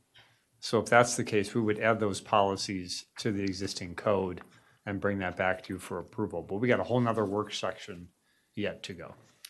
Yeah, I think there's additional research requested on fees and then trying to avoid unintended consequences in a 2-year lease, as well as considering smaller landlords. So I don't necessarily think it's exactly how you guys wrote it here. You've heard feedback from us, and I think there may be an opportunity to, after we get the data, to then say this is what the majority want. Understood. Any questions, Jane? I do have a question. If you're able to provide some more information on exactly what additional research or data you would like to see on, I heard both more information wanted related to fees, but then also related to the 1-year versus 2-year lease terms. But if there's, and we can correspond with our colleagues at the county to see if they have any data about that, since they have that requirement. But if there's anything specific that you'd be looking for there, that would be great to know. I think that you heard from some people who are concerned about unintended consequences of a higher rent upfront. I also heard some balancing on landlords trying to push people to certain months to sign leases. That's something that I heard and I've seen from lease renewal letters. I think that people are, and then we also have some concerns about small landlord versus corporate landlords, making sure that we're differentiating for some of the circumstances, but not using the circumstances to do that, but by maybe delimiting a particular number or size that we would apply that kind of policy to. Councilman Fulton. No, I can add, I get it, right? Like, it's one thing to say we have concerns, but what would help us resolve those concerns? For the fees in particular, I think there's got to be decent, jurisdiction comparison data and what changes in fees, whether there's a correlation to an increase in rent when you reduce the fees. Like hard data on impacts of different policy choices there would be really useful to me.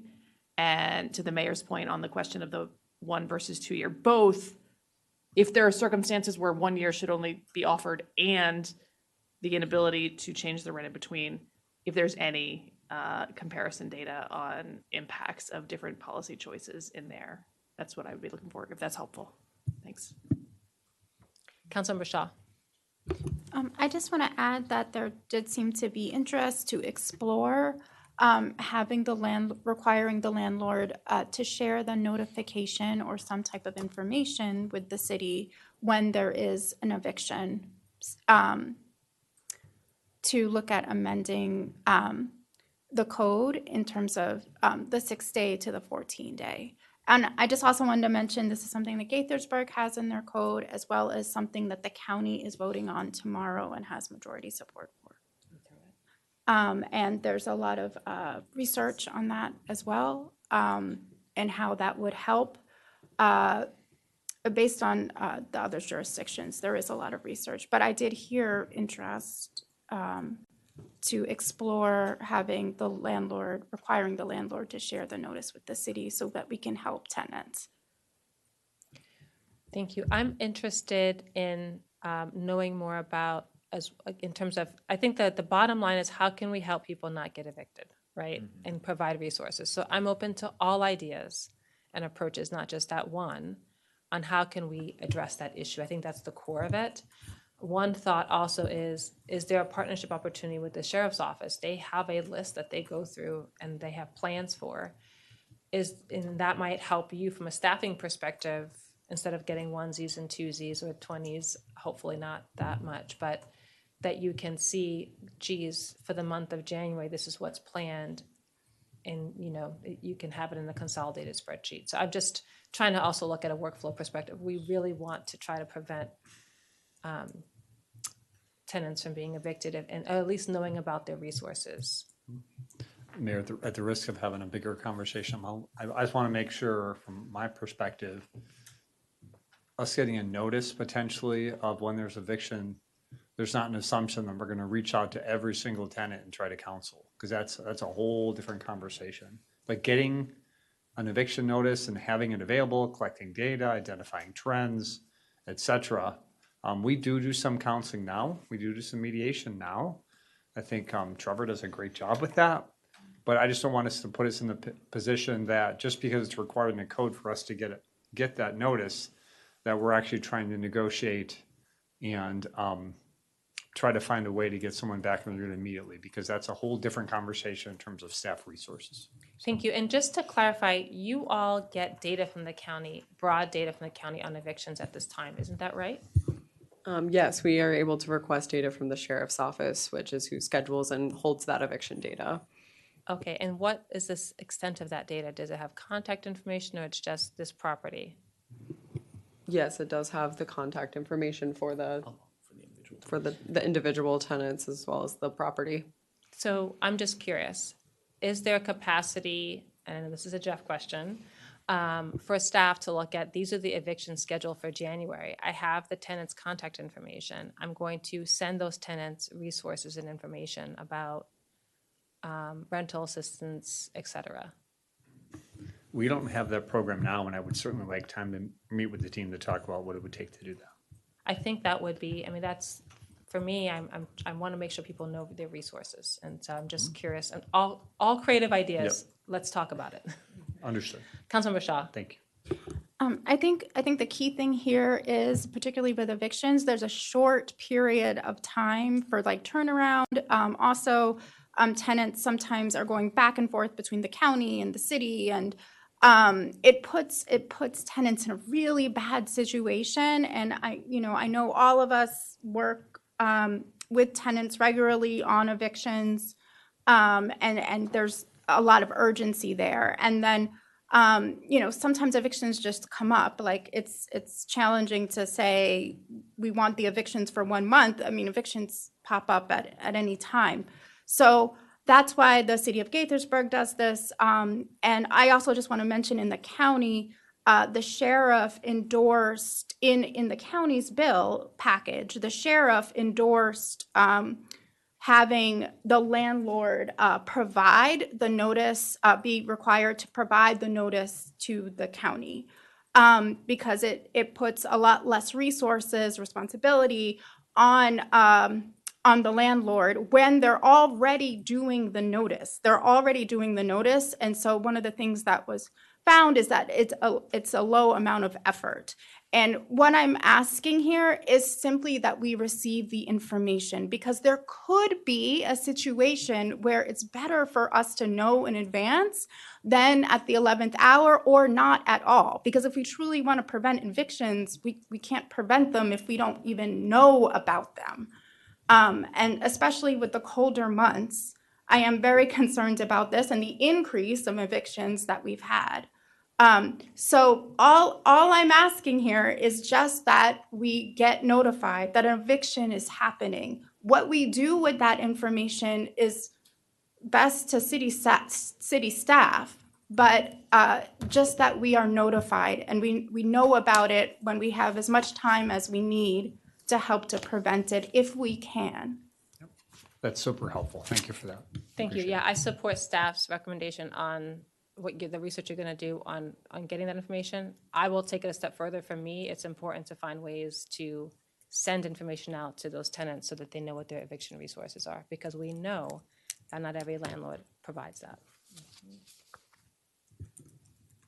Okay. Any other question? None from me. All right. We appreciate the feedback very much. This is exactly what we needed. Thank you. Thank you. Thank you.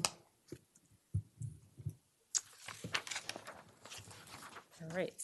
We're now moving on to, I'm just looking at here for 1 second. Agenda item 13, which is mock agenda. Thank you to DHCD. You had a big night tonight. And we'll see you back in February. Is that right? Yes. Excellent. Thank you.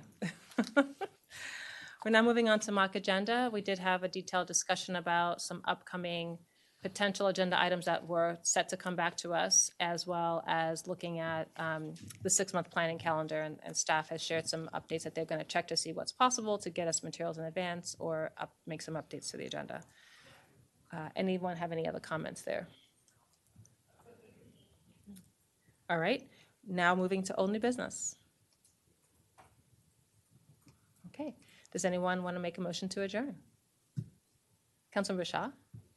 I move to adjourn. Do we have a second? Second. Thank you. All those in favor, please raise your hand and say aye. Aye. Excellent.